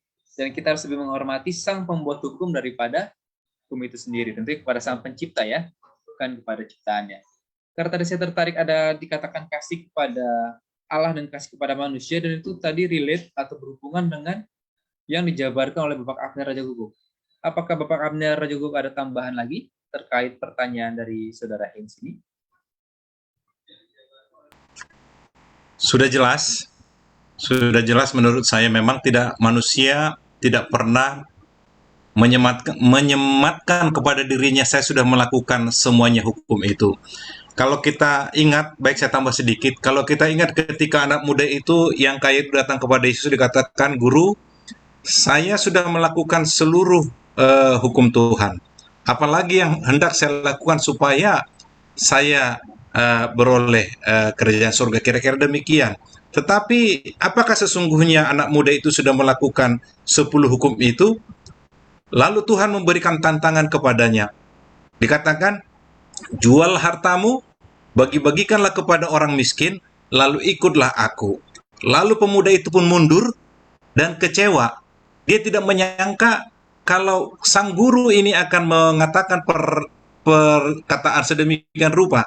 Yang dia harapkan adalah puja-puji dari Yesus kepada anak muda ini. Saudara, saya setuju dengan dikatakan oleh Pendeta Muda Surya. Kita harus berusaha atau mengasihi si pemberi hukum itu. Sebab itu 10 hukum ini merupakan tatanan hidup atau landasan-landasan dasar daripada kehidupan umat manusia, bagaimana bertuhan dan bagaimana berhubungan dengan manusia. Jadi hanya Yesus yang melakukan itu dengan sempurna.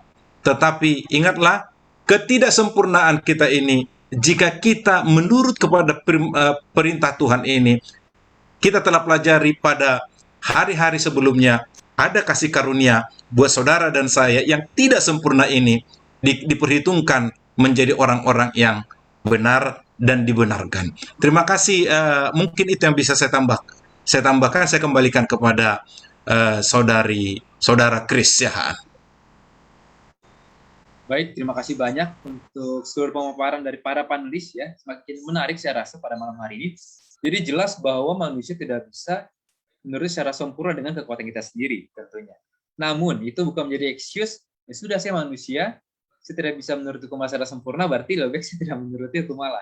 Namun penjelasan tadi bahwa Hukum itu ada sebagai pengatur kita dalam kehidupan kita, dan tentu kita dapat disempurnakan dalam Kristus, tentu saja. Itulah semakin menekankan kehidupan kita sangat-sangat bergantung kepada kasih karunia Allah. Selanjutnya pertanyaan yang kedua, ya. Yang kedua masih tentang 10 hukum, saya rasa di sini dari Saudari Syahan Laura.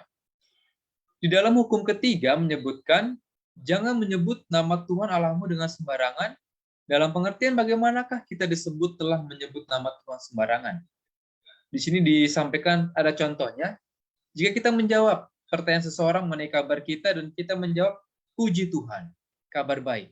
Apakah kita dianggap menyebut nama Tuhan sembarangan?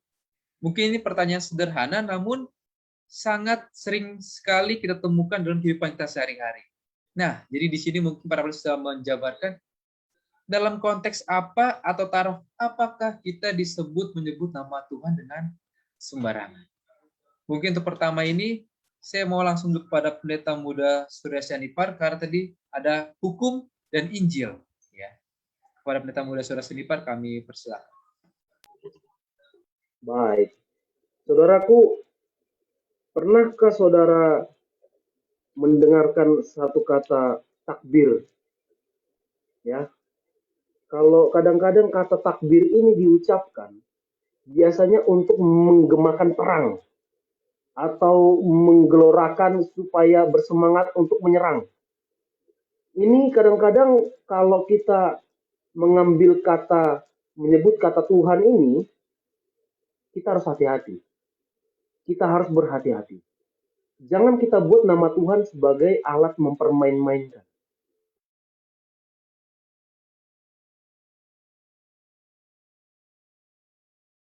Jangan kita sebut nama Tuhan itu sebagai orang. Allah ikut serta di dalam dosa itu.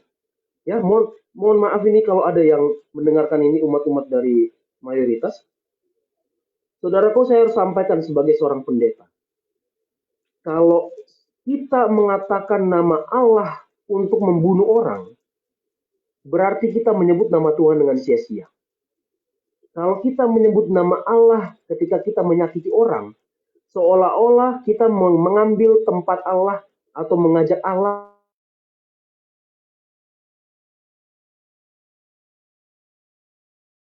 untuk ikut berbuat apa? Berbuat kejahatan itu. Itu yang mendukakan Roh Kudus. Itu menyebut nama Tuhan dengan sia-sia. Itu dikatakan orang yang berseru kepada aku, Tuhan, Tuhan, namun mereka tidak masuk ke dalam kerajaan surga. Dan inilah yang Tuhan sangat pandang hina, orang-orang yang demikian, orang-orang yang sering menyebut nama Tuhan untuk membuat dosa. Nah, secara ringkas itu ya. Jadi, kesia-siaan menyebut nama Tuhan itu ketika kita menyebut nama Tuhan untuk hal-hal yang membawa kita ke dalam dosa, seolah-olah Tuhan ikut serta mendukung kita melakukan dosa itu. Misalnya, kata-kata ketika kita terjatuh, atau ini biasa ya kalau kita tonton film-film luar negeri dalam konteks-konteks subtitlenya, kalau mereka itu film-film luar negeri atau Hollywood punya itu, mereka kalau mengatakan Holy Ghost atau apa, seringkali kata-kata yang diterjemahkan di subtitle itu adalah kata-kata kasar. Dan itu menyebut kata-kata Tuhan dengan sia-sia. Dan ini yang sangat Tuhan pandang hina orang-orang ini.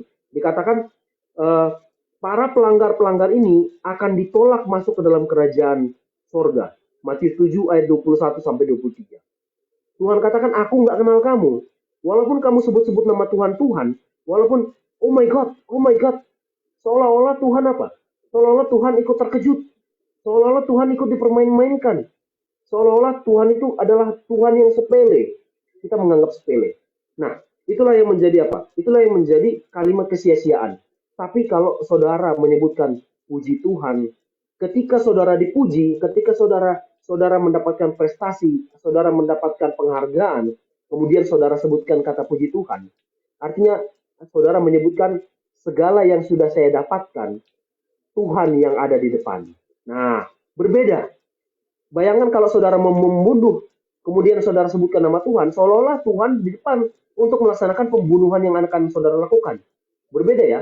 Tapi ketika kita mendapatkan kesehatan, ketika kita sembuh, ketika kita diberkati, kemudian kita sebutkan kata puji Tuhan, maka kata-kata yang kita konotasikan adalah Tuhan yang ada di depan atas semua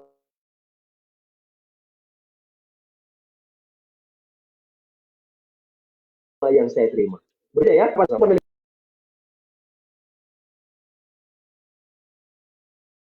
Baik, terima kasih atas pemaparannya Pendeta Muda Saudara Sinipar. Bila saya bisa tarik kesederhanaan atau kesimpulannya bahwa berarti puji Tuhan ini masih oke ya, kabar baik. Istilah kita mengucap syukur bahwa segala hal yang kita terima yang baik itu berasal hanya dari Tuhan. Baik, dari panelis lainnya, Evangelis Simon Kiko atau Bapak Abdara juga, apakah ada tambahan terkait menyebut nama Tuhan dengan sembarangan? Bapak Simon, ya, oke, sudah permaikan. Di dalam Alkitab dia bilang jangan menyebutkan nama Tuhan dengan sia-sia. Ya, sia-sia dalam hal apa? Ya, kalau kita melakukan pelanggaran, kesalahan terus menyebutkan nama Tuhan dengan sia-sia, ya salah atas nama Tuhan, tapi melakukan apa yang salah, ya, atau bersaksi dusta ya dengan nama Tuhan. Nah, ini tidak boleh. Tapi kalau kita mengatakan puji syukur, ya, mengucapkan Tuhan itu baik, itu adalah hal biasa bila mana kita merasakan berkat-berkat Tuhan. Namun yang jadi masalah yaitu kita melakukan sesuatu seperti apa dikatakan pendeta tadi, mengatasnamakan Tuhan, melakukan hal yang jahat, ya. Itu yang mungkin dimaksud ya oleh firman Tuhan kepada kita. Baik, terima kasih kepada Evangelis Simon Kiko. Dari Bapak Abner Raja dulu, apakah ada tambahan terkait pertanyaan ini?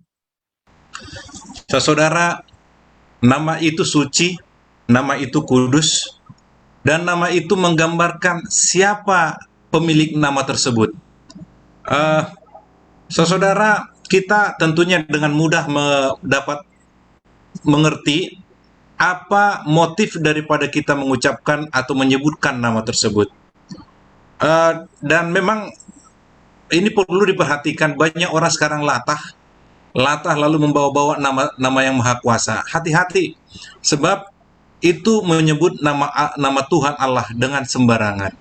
Bahwa namanya itu kudus, harus kudus, penyampaiannya pun harus kudus, dan peruntukannya adalah untuk kemuliaan Dia. Kalau tadi dikatakan saudara Pendeta Muda Surya, puji Tuhan, ya layak dia memang disematkan kata-kata itu. Tetapi ada mau bersumpah serapah pun mengatasnamakan Tuhan, hati-hati. Oleh sebab itu dikatakan Tuhan memandang bersalah orang yang menyebut namanya dengan sembarangan. Sembarangankah kita mengucapkannya? Tujuan apa yang kita inikan, yang kita maksud, yang kita punya sehingga kita menyebutkan namanya? Hanya kitalah yang tahu. Apakah kita mengucapkan nama itu dengan tujuan kudus dan suci, atau untuk melecehkan dan merendahkan nama Tuhan itu? Saya pikir itu yang ingin saya tambahkan. Terima kasih, Saudara Chris. Baik, terima kasih Bapak Rajugung yang semakin melengkapi. Jadi bila kita ambil kesimpulan terkait jawaban dari pertanyaan dari Saudari Sian Laura ialah bahwa bila kita menyebut nama Allah, ketika kita melakukan suatu hal yang kita tahu itu salah, seakan-akan kita meminta restu Allah akan hal tersebut, maka otomatis itulah bukanlah hal yang direstui oleh Tuhan, dan artinya kita menyebut nama Allah dengan sembarangan.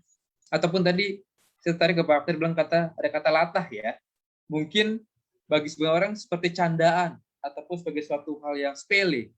Namun ingat, nama Allah itu adalah nama yang kudus, dan bagi suatu nama yang kudus kita pun harus memperlakukannya kudus bagaimana adanya.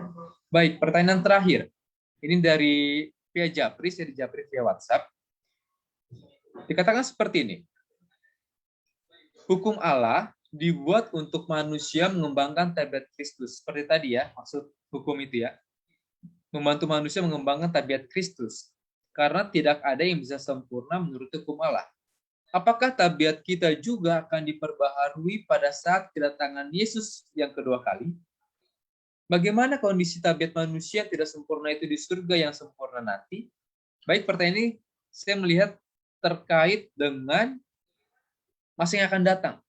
Ya, kita tahu semua bahwa ketika Yesus datang yang kedua kali, kita akan disempurnakan. Nah, ini disinggung mengenai tabiat. Nah, kira-kira apakah tabiat itu bisa disempurnakan? Atau tabiat itu kita yang latih saat kita masih hidup? Nah, ini menarik pertanyaan ini. Baik, formula ini, apakah ada panelis yang ingin volunteer atau sukarela untuk membahas di awal terkait mengenai tabiat, penyempurnaan tabiat, karena saya menarik. Kita lihat apakah tabiat ini disempurnakan atau tidak ya. Apakah ada? Tadi Duta Muda Saudara Jennifer sudah angkat tangan, kami persilakan. Ya, baik.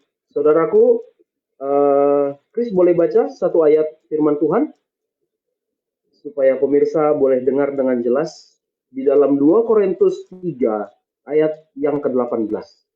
Ini berbicara mengenai kesempurnaan tabiat dan apa yang akan kita dapatkan ketika kita masuk ke dalam kerajaan surga. Silakan.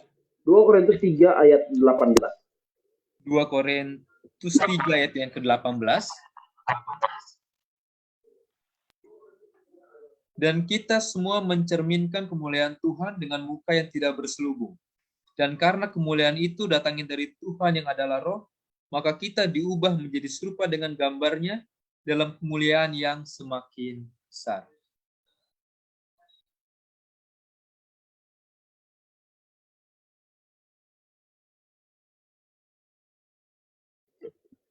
Ya, baik. Saudaraku, kita akan diubahkan sama seperti apa? Sama seperti Tuhan. Ketika Tuhan datang, maka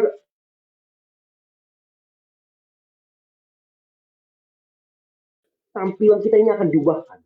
Ya, saudaraku, hanya satu yang kita bawa ke dalam kerajaan surga. Pena inspirasi mengatakan bahwa hanya satu yang akan kita bawa masuk ke dalam kerajaan surga, yaitu apa? Tabiat kita. Berarti, kalau tabiat ini tidak akan diubahkan oleh Allah. Kenapa? Kalau sampai Allah mengubahkan tabiat kita, berarti kita akan dibentuk seperti robot yang mengikuti kehendak Allah dengan semena-mena.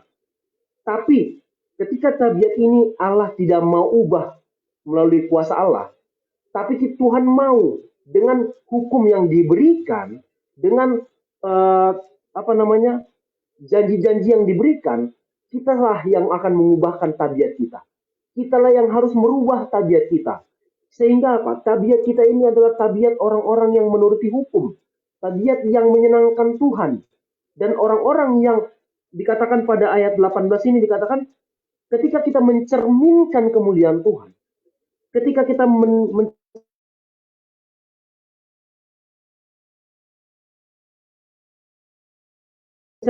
kemuliaan Tuhan dengan cara mencerubung, kita akan diubahkan menjadi serupa dengan gambar Allah. Gambar Allah adalah tokoh atau sosok yang kesempurnaannya yang harus kita apa? Yang harus kita gapai, yang harus kita tuju.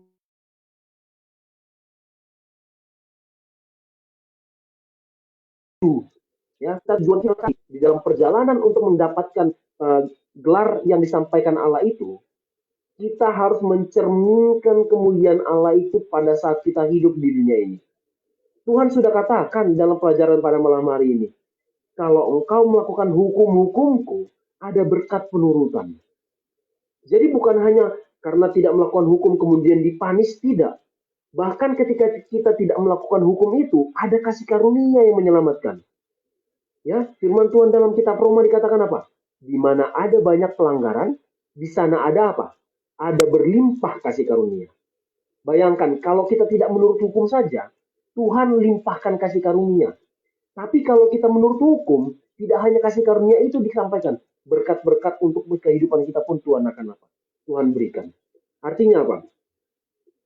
Tabiat kita adalah ciri yang harus kita rubah dalam kehidupan kita. Itulah sebabnya Mazmur katakan. Satu ayat lagi, saudaraku Chris, boleh bacakan?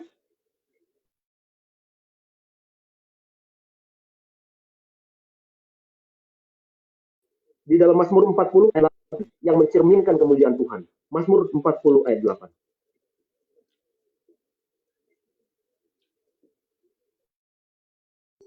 Mazmur 40 ayat yang ke-8. Lalu aku berkata, sungguh aku datang. Dalam gulungan kitab ada tertulis tentang aku. Ayat 9. Ayat yang ke-9. Aku suka melakukan kehendak-Mu, ya Allahku, Taurat-Mu ada dalam dada. Firman Tuhan dalam Mazmur 40 ayat 9 ini dikatakan, Taurat-Mu ada dalam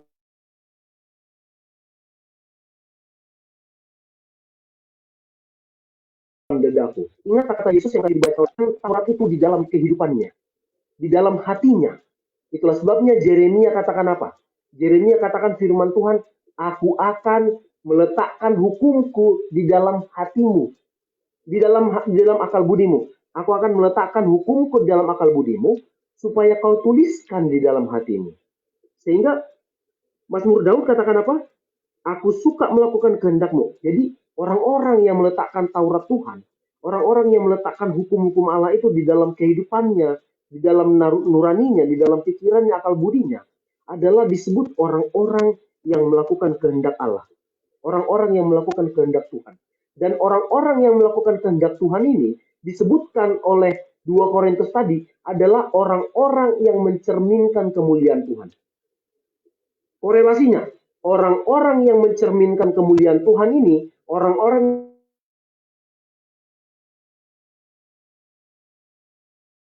yang meletakkan Taurat di dalam dadanya, orang yang kehendak Allah merubah tabiatnya menjadi serupa dengan Allah. Dan orang-orang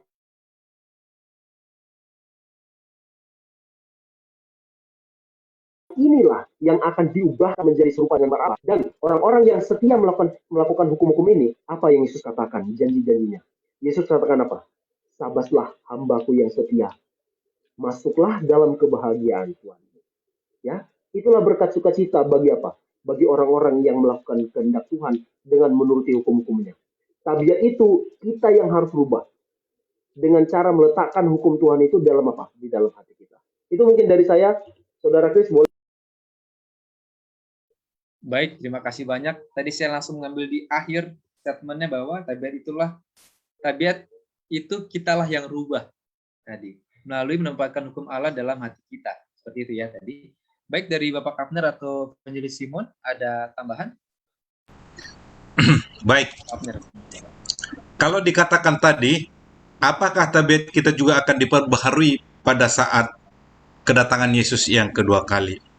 Saudara, kalau saudara tidak terima Yesus dan tidak bercermin terhadap 10 hukum Tuhan ini, yang merupakan tabiat daripada Tuhan itu, tabiat daripada Yesus, bagaimana Yesus akan bisa mengubahkan tabiat saudara, menyempurnakannya ketika Yesus datang kedua kali? Ketika saudara sudah mengetahui, saudara dan saya sudah mengetahui bahwa ke-10 hukum ini merupakan cerminan daripada Allah itu sendiri, dan tidak berupaya untuk merubah tabiat kita yang jahat itu kepada tabiat Tuhan, bagaimana Tuhan akan merubahnya? Tetapi saya yakin di dalam kelemahan kita, di dalam kekurangan kita, Tuhan akan datang menjemput umatnya dan merubah tabiat kita ini menjadi serupa dengan tabiat Tuhan. Sebagaimana yang telah dibacakan oleh Saudara Chris di dalam firman Tuhan tadi, itulah yang sesungguhnya. Kita harus memulai dari sekarang untuk merubah tabiat itu. Sebab kita adalah pengikut Kristus. Pengikut Kristus, tabiat Kristus adalah 10 hukum Tuhan tersebut. Kalau Anda rindu kepada Tuhan, rindu tabiatnya, ingat 10 hukum itu. Itu adalah tabiatnya. Kita harus berubah ke arah yang lebih baik. Dengan cara apa? Dari hari ke hari menyelaraskan tabiat kita kepada 10 hukum tersebut atau tabiat daripada Tuhan itu.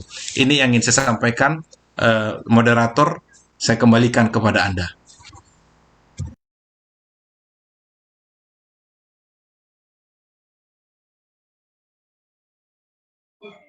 Baik, terima kasih atas tambahannya. Apakah Evangelis Simon Kiko ada tambahan? Baik, saya ada tambah, tapi saya mau mengutip dulu. Saudara Chris bisa baca di dalam Filipi 1 ayat 6.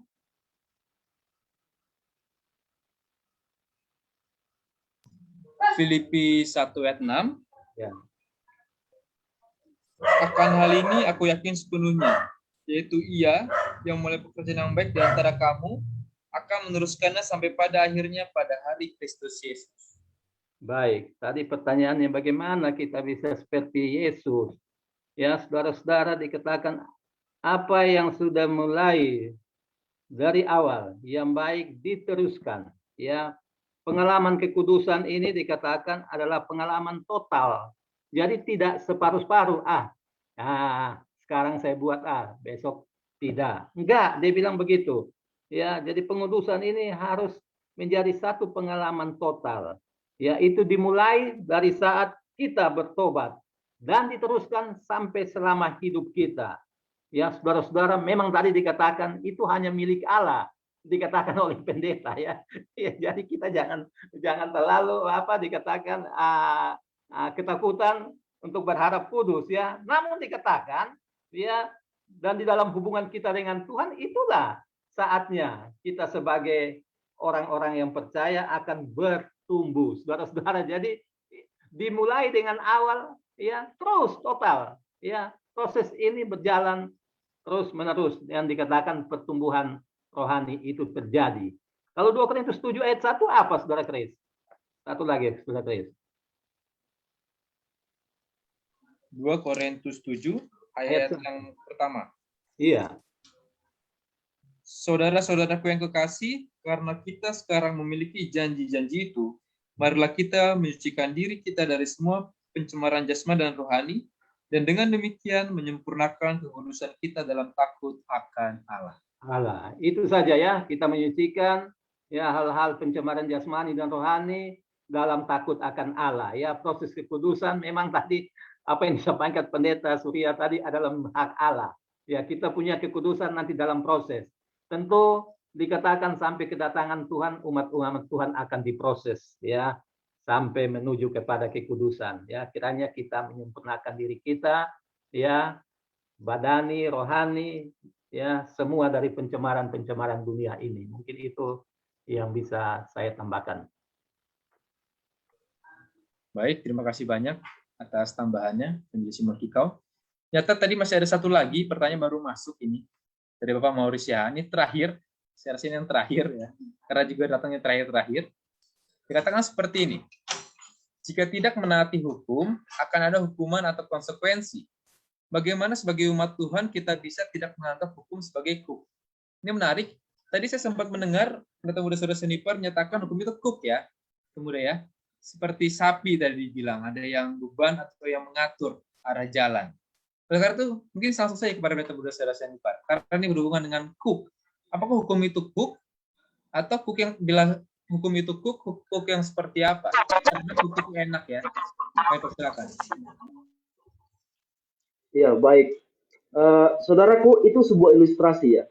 Sebuah ilustrasi.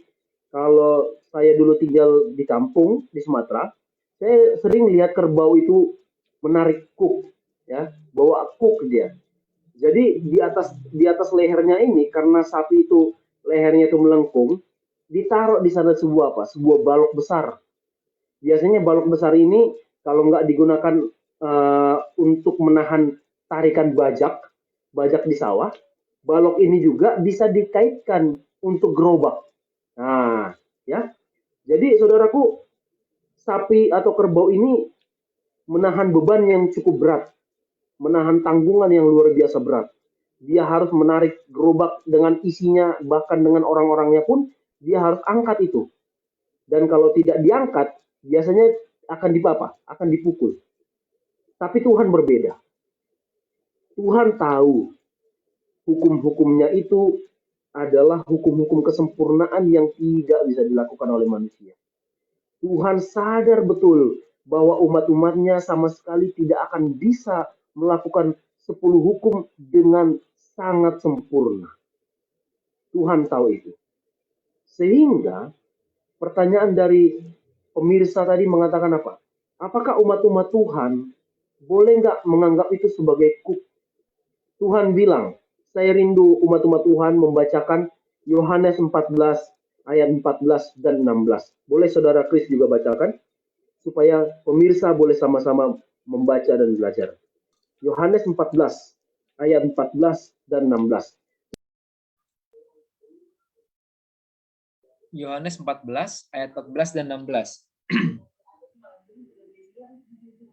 Jika kamu meminta sesuatu kepadaku dalam namaku, aku akan lakukannya. Ayat yang ke-16, aku akan minta kepada Bapa dan ia akan memberikan kepadamu seorang penolong yang lain supaya ia menyertai kamu selama-lamanya.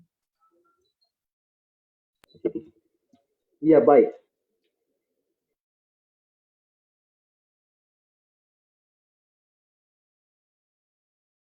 Kalau sapi atau kerbau mengangkat kuk sendirian, tidak sama dengan sapi yang mengangkat kuk sendirian. Tuhan bilang, aku mengangkat kuk dosa itu supaya kamu mengangkat hanya penurutan hukum saja. Mengerti ya? Saya yang menanggung dosa itu. Karena kalau hukum tidak dilakukan, Roma 6 ayat 23 katakan apa? Upah dosa adalah maut.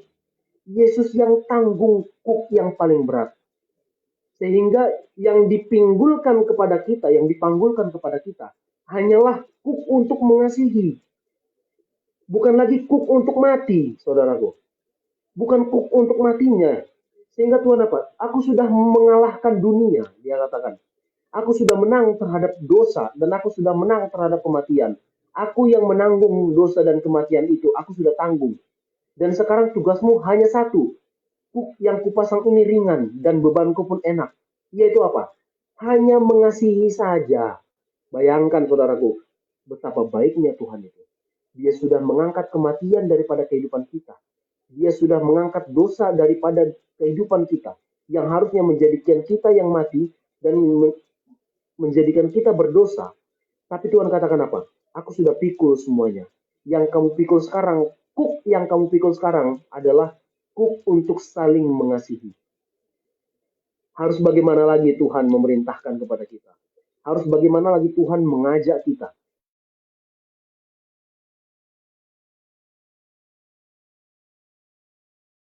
Pikulah kuk yang kupasang padamu. Bayangkan hanya saling mengasihi saja kuk yang akan kita pikul saat ini. Umat-umat Tuhan jangan lagi mau diperhambakan oleh hukum Taurat. Jangan lagi mau di bawah hukum Taurat, hidup di bawah hukum Taurat. Karena tidak ada umat-umat manusia yang bisa melaksanakan hukum Taurat itu dengan sempurna. Tanpa cacat selain Yesus. Yesus sudah pikul semuanya. Sekarang dia kasih kuk itu hanya dua. Kasihilah Tuhan Allahmu. Kasihilah sesamamu. Seperti engkau mengasihi dirimu. Kalau engkau bisa kasih baju yang hangat bagi dirimu, lihat saudara-saudaramu yang miskin. Kasih baju hangat buat mereka. Kalau engkau bisa makan enak, minimal bagilah untuk saudara-saudaramu yang tidak bisa makan enak.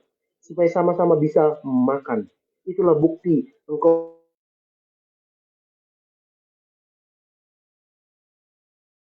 memikul kuk yang kupasang itu. Itulah Tuhan katakan apa? Yaitu penurutan kepada kasih itu. Yesus katakan apa? Kalau memang belum bisa juga kau lakukan untuk mentaati hukum kasih yang kuberikan itu, aku akan mengirimkan seorang penolong. Bayangkan saudaraku. Sapi nggak mungkin majikannya yang tolong. Ini tapi Tuhan kirimkan lagi seorang penolong. Tuhan kirimkan seorang penghibur. Tuhan kirimkan seorang penasehat kepada kita. Supaya kita apa? Tidak sendirian. Bayangkan, sudah dikasih kuk yang enak, dikasih penolong. Wah, kalau kita tidak masuk ke dalam kerajaan sorga, karena kita tidak mentaati hukum-hukum Allah ini, dan kita tidak mau tinggal dalam Kristus, sia-sia kita menjadi pengikut Kristus, atau sia-sia kita menjadi orang Kristen. Jangan sampai Tuhan katakan, aku tidak mengenal kamu. Bayangkan saudara-saudaraku, hanya inilah yang bisa sampaikan. Mungkin ada tambahan dari panelis yang lain. Baik, terima kasih banyak Pendeta Muda Saudara Sianipar atas tanggapannya. Dari Bapak Kapner atau Evangelis Simon, ada tanggapan lagi? Ya, Bapak Kapner. Baik, saya sedikit menanggapi. Memang berbagai tanggapan orang terhadap cara pandang terhadap peraturan hukum itu berbeda-beda. Ada yang merasa bahwa hukum itu sebagai kuk yang memberatkan sehingga merasa itu beban. Tetapi di sisi lain ada orang merasa bahwa kuk itu ringan, tadi dikatakan, atau kuk itu membuat suatu aturan, bukan kuk, hukum itu membuat segala sesuatu tatanan itu semakin baik. Bayangkan saudara, saya menganggap atau mengilustrasikan ini bagaikan suatu pertandingan sepak bola. Ada jurinya, ada pemainnya, dan ada rule yang harus ditaati. Bayangkan saudara, kalau tidak ada rule, maka pertandingan sepak bola itu tidak akan menarik, tidak akan terlihat lagi sempurna. Oleh karena itu, perlu dilakukan suatu aturan yang sedemikian rupa agar berjalan dengan baik permainan tersebut. Sepak bola itu nikmat untuk ditonton. Bayangkan kalau tidak ada offside. Bayangkan kalau tidak ada aturan bahwa pemain hanya berjumlah 11 orang. Gitu ya. Bayangkan kalau tidak ada hukuman terhadap pelanggaran-pelanggaran itu, maka permainan itu atau olahraga itu tidak kelihatan baik. Oleh karena itu, menurut hemat saya, orang yang menganggap 10 hukum itu merupakan kesukaan, inilah ciri-ciri daripada umat-umat Tuhan. Ini yang ingin saya sampaikan. Terima kasih. Baik, terima kasih banyak atas tambahan dari Bapak Abner ya tadi ya terkait dengan COVID dari Evangelis Simon. Kika, apakah ada tambahan lagi? Boleh. Saudara Kris, kita baca dulu ya, Yakobus 4 ayat 4. Coba Saudara Kris baca dulu apa tuh?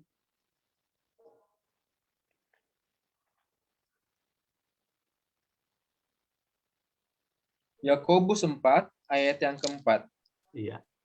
Hai kamu, orang-orang yang tidak setia, tidakkah kamu tahu bahwa persahabatan dengan dunia adalah permusuhan dengan Allah? Jadi barang siapa hendak menjadi sahabat dunia ini, ia menjadikan dirinya musuh Allah. Nah, itu dia, Chris, yang bikin kuk berat ya itu persahabatan dengan dunia. Ya tadi Pak Pendeta Muda bilang kalau kita mengasihi Allah turut hukumnya. Kata kita kasih Allah, kita turut hukumnya. Ini persahabatan dengan dunia ini berat untuk menurut hukum. Itulah menjadi kuk beban kita. Namun ya Yohanes 14 ayat 15 dibilang jika kamu mengasihi Allah maka kamu akan menurut perintahnya. Hanya itu saja. Kalau kita mengasihi orang tua, kita taat orang tua. Ya, kalau kita mengasihi Tuhan, hukum-hukum Tuhan kita jalankan dengan baik. Namun, bila mana kita mengasihi dunia, itulah yang menjadi kuk yang berat bagi kita. Ya, saya harap apa pelajaran kita ini menuntun kita untuk mengarah kita kepada sesuatu hukum yang baik ya. Jadi kita pegang aja itu, ya mudah-mudahan kita bisa lakukan semuanya. Baik, terima kasih banyak atas tambahan tadi ya, Evangelis Simon Kiko. Jadi bila saya bisa buat satu kesimpulan ya terkait jawaban dari pertanyaan dari Bapak Mawar sini ialah bahwa kuk itu kalau tadi ilustrasinya ialah yang ditempatkan di leher kerbau ya atau sapi dan itu berfungsi untuk mengatur arah jalan dari sapi atau kerbau ini. Jika saya bisa simpulkan lagi bahwa hukum itu seperti yang mengarahkan kita ke jalan yang sesuai dengan sang gembala itu atau Allah itu sendiri atau Yesus itu sendiri. Dan jika kalau kita pikirkan jika ada kerbau yang ditarik kuknya untuk ke arah kanan tapi dia melawan ke arah kiri, pasti kerbau itu akan sakit. Demikian juga kita sebagai manusia bila mana kita sudah diberikan perintah atau hukum dan kita melanggar hukum itu, maka kita pun akan sakit. Itu mengapa dikatakan tadi sudah dibahas juga oleh para panelis, pikulah kuk yang kupasang. Karena kuk itu enak, hukum itu enak sebenarnya untuk mengatur atau untuk mengarahkan kita ke dalam kehidupan yang sesuai dengan kehendak Allah. Dan beban kuk pun ringan, artinya Allah pun bersuka cita ketika kita bisa memikul kuk yang dipasang oleh Allah. Baik, itulah jawaban dari seluruh pertanyaan yang sudah masuk bagi kita di malam hari ini. Dan tanpa sadar kita sudah sampai di penghujung acara kita sampai kepada sesi closing statement atau kata-kata penutup dari para panelis. Saya akan serahkan terlebih dahulu kepada Bapak Abner Raja Guguk untuk memberikan closing statement terkait pelajaran kita pada malam hari ini. Saudara-saudara yang diberkati Tuhan, sungguh merupakan sukacita kita mempunyai 10 hukum. 10 hukum ini merupakan suatu tatanan kehidupan seluruh umat manusia di dunia ini. Jika dilakukan dengan sepenuh hati, itu akan membawakan kegembiraan dan kedamaian sampai kepada sendi-sendi kehidupan kita. Saudara, dengan pertolongan Tuhan, dengan melibatkan Tuhan di dalam kehidupan kita sehari-hari, saya percaya saudara dan saya akan dapat diarahkan sesuai dengan tabiat Tuhan. Kiranya Tuhan memberkati saudara-saudara dan saya mengucapkan sampai bertemu lagi pada acara hari-hari akan datang. Tuhan memberkati kita. Amin. Baik, terima kasih pada Bapak Abner Raja Guguk. Selanjutnya, kita serahkan kepada Evangelis Simon Kikau untuk memberikan closing statement. Baik, di dalam Roma 7 ayat 1, hukum berkuasa bagi orang itu hidup. Saudara-saudara, tadi saya sudah sampaikan, kecuali orang mati ya, tidak tahu hukum.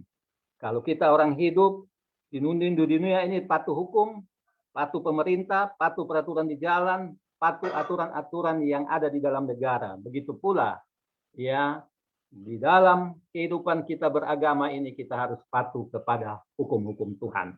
Orang hidup taat hukum. Semoga kita semua selalu hidup di dalam hukum-hukum yang menuntun kita kepada kebenaran. Baik, terima kasih kepada Evangelis Simon Kikau.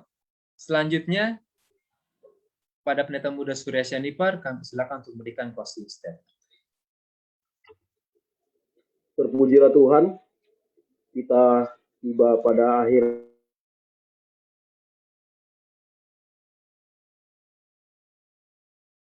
dari episode malam ini. Pelajaran tentang hukum Tuhan Allah. Jika katakan Allah mengundang kita supaya menjadi penuh menjanjikan berkat yang berkelimpahan. Ulangan 28 dikatakan,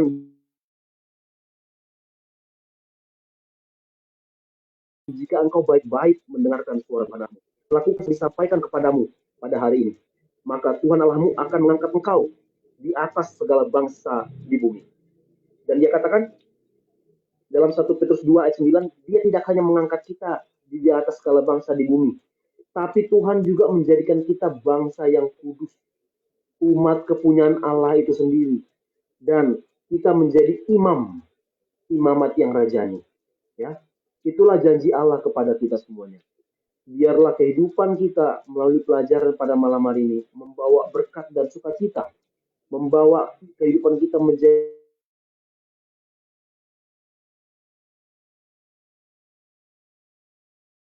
orang-orang yang penurut kepada kasih kepada Allah. Kita diubahkan. Ada berkat yang akan kita terima ketika kita menjadi apa? Menjadi umat-umat kesayangan Allah dalam penurutan. Tuhan memberkati kita semua. Baik, terima kasih banyak atas statement dari Pendeta Muda Surya Sianipar. Kita akan menutup pelajaran kita pada malam hari ini. Oleh karena itu, kami mengundang Bapak Abner Raja Guguk untuk memimpin di dalam doa. Baik, saudara pemirsa, mari kita tutup ibadah kita ini, pelajaran kita ini, kita berdoa. Maha besar Tuhan Allah kami yang bertahta di dalam kerajaan surga, puji syukur hormat kemuliaan hanya bagi nama-Mu Tuhan. Pada malam hari ini Tuhan, kami telah mempelajari firman Tuhan mengenai hukum-hukum-Mu yang berkuasa itu. Tuhan yang Maha Kudus, kami memohon agar Engkau memampukan kami untuk mengikuti Engkau, menyelaraskan tabiat kami dengan tabiat Tuhan. Biarlah Roh Kudus-Mu selalu menyertai kami sehingga kami tahu Tuhan, setiap tindakan kami dan rencana kami haruslah selaras dengan kehendak Tuhan. Oh Bapa di surga, berkati para pemirsa yang telah mendengarkan ibadah ini, mendengarkan pelajaran ini. Biarlah iman kerohanian kami semakin kuat dan menerima Engkau sebagai Tuhan dan Juru Selamat kami yang hidup. Dan kelak ya Tuhan, jangan lupakan kami jika Engkau datang kepada hari yang kedua kali. Engkau menjemput umat-umat Tuhan, tak satu pun di antara kami yang mendengarkan yang terlupakan untuk Engkau bawa ke dalam kerajaan sorga. Kami berdoa ya Tuhan kepada semua pemirsa, biar juga pada hari yang akan datang dapat mengikuti pelajaran ini lebih baik dan seksama. Berkati para panelis yang telah menyeluangkan waktunya, memberikan waktu dan pemikirannya untuk membahas dan memberikan pelajaran ini kepada kami semuanya ya Tuhan. Kami juga berdoa kepadamu Tuhan dan mengakui bahwa kami adalah manusia lemah, kami adalah orang-orang yang berdosa. Kami datang ke hadirat-Mu Tuhan agar Engkau kiranya mengampuni kami dan menyucikan kami dengan darah-Mu yang kudus. Dengarlah permohonan kami ya Tuhan. Kami berdoa kepadamu di dalam nama Tuhan Yesus Kristus, Juru Selamat kami yang hidup. Amin. Amin. Terima kasih banyak Bapak Amir Raja Guru untuk menutup kajian kita pada malam hari ini. Dan demikianlah pembahasan 28 uraian doktrin dasar Alkitabiah bab ke-19 hukum Allah, dan kami mengundang kepada seluruh pemirsa yang menyaksikan tayangan ini untuk kembali bergabung menyaksikan tayangan ini di malam yang selanjutnya, di hari Minggu selanjutnya pada setiap jam 7 malam, dan kita akan sampai pada bab yang ke-20. Dan bagi para pemirsa yang melewatkan tayangan 28 uraian doktrin dasar Alkitabiah dari bab pertama sampai yang ke-19, janganlah berkecil hati, dapat mengakses channel YouTube GMHK Jatiwangi JLC, dan jangan lupa untuk like, komen, dan subscribe, serta membagikan tayangan pelajaran ini kepada seluruh sahabat maupun saudara yang rindu untuk menyaksikan pekabaran firman Allah. Demikianlah tayangan kita pada malam hari ini, dan kepada seluruh panelis, boleh open mic dan kita sampaikan sampai jumpa kita kepada seluruh pemirsa yang menyaksikan. Baik, sampai jumpa. Selamat malam, Tuhan memberkati kita semua. Selamat malam, Tuhan memberkati.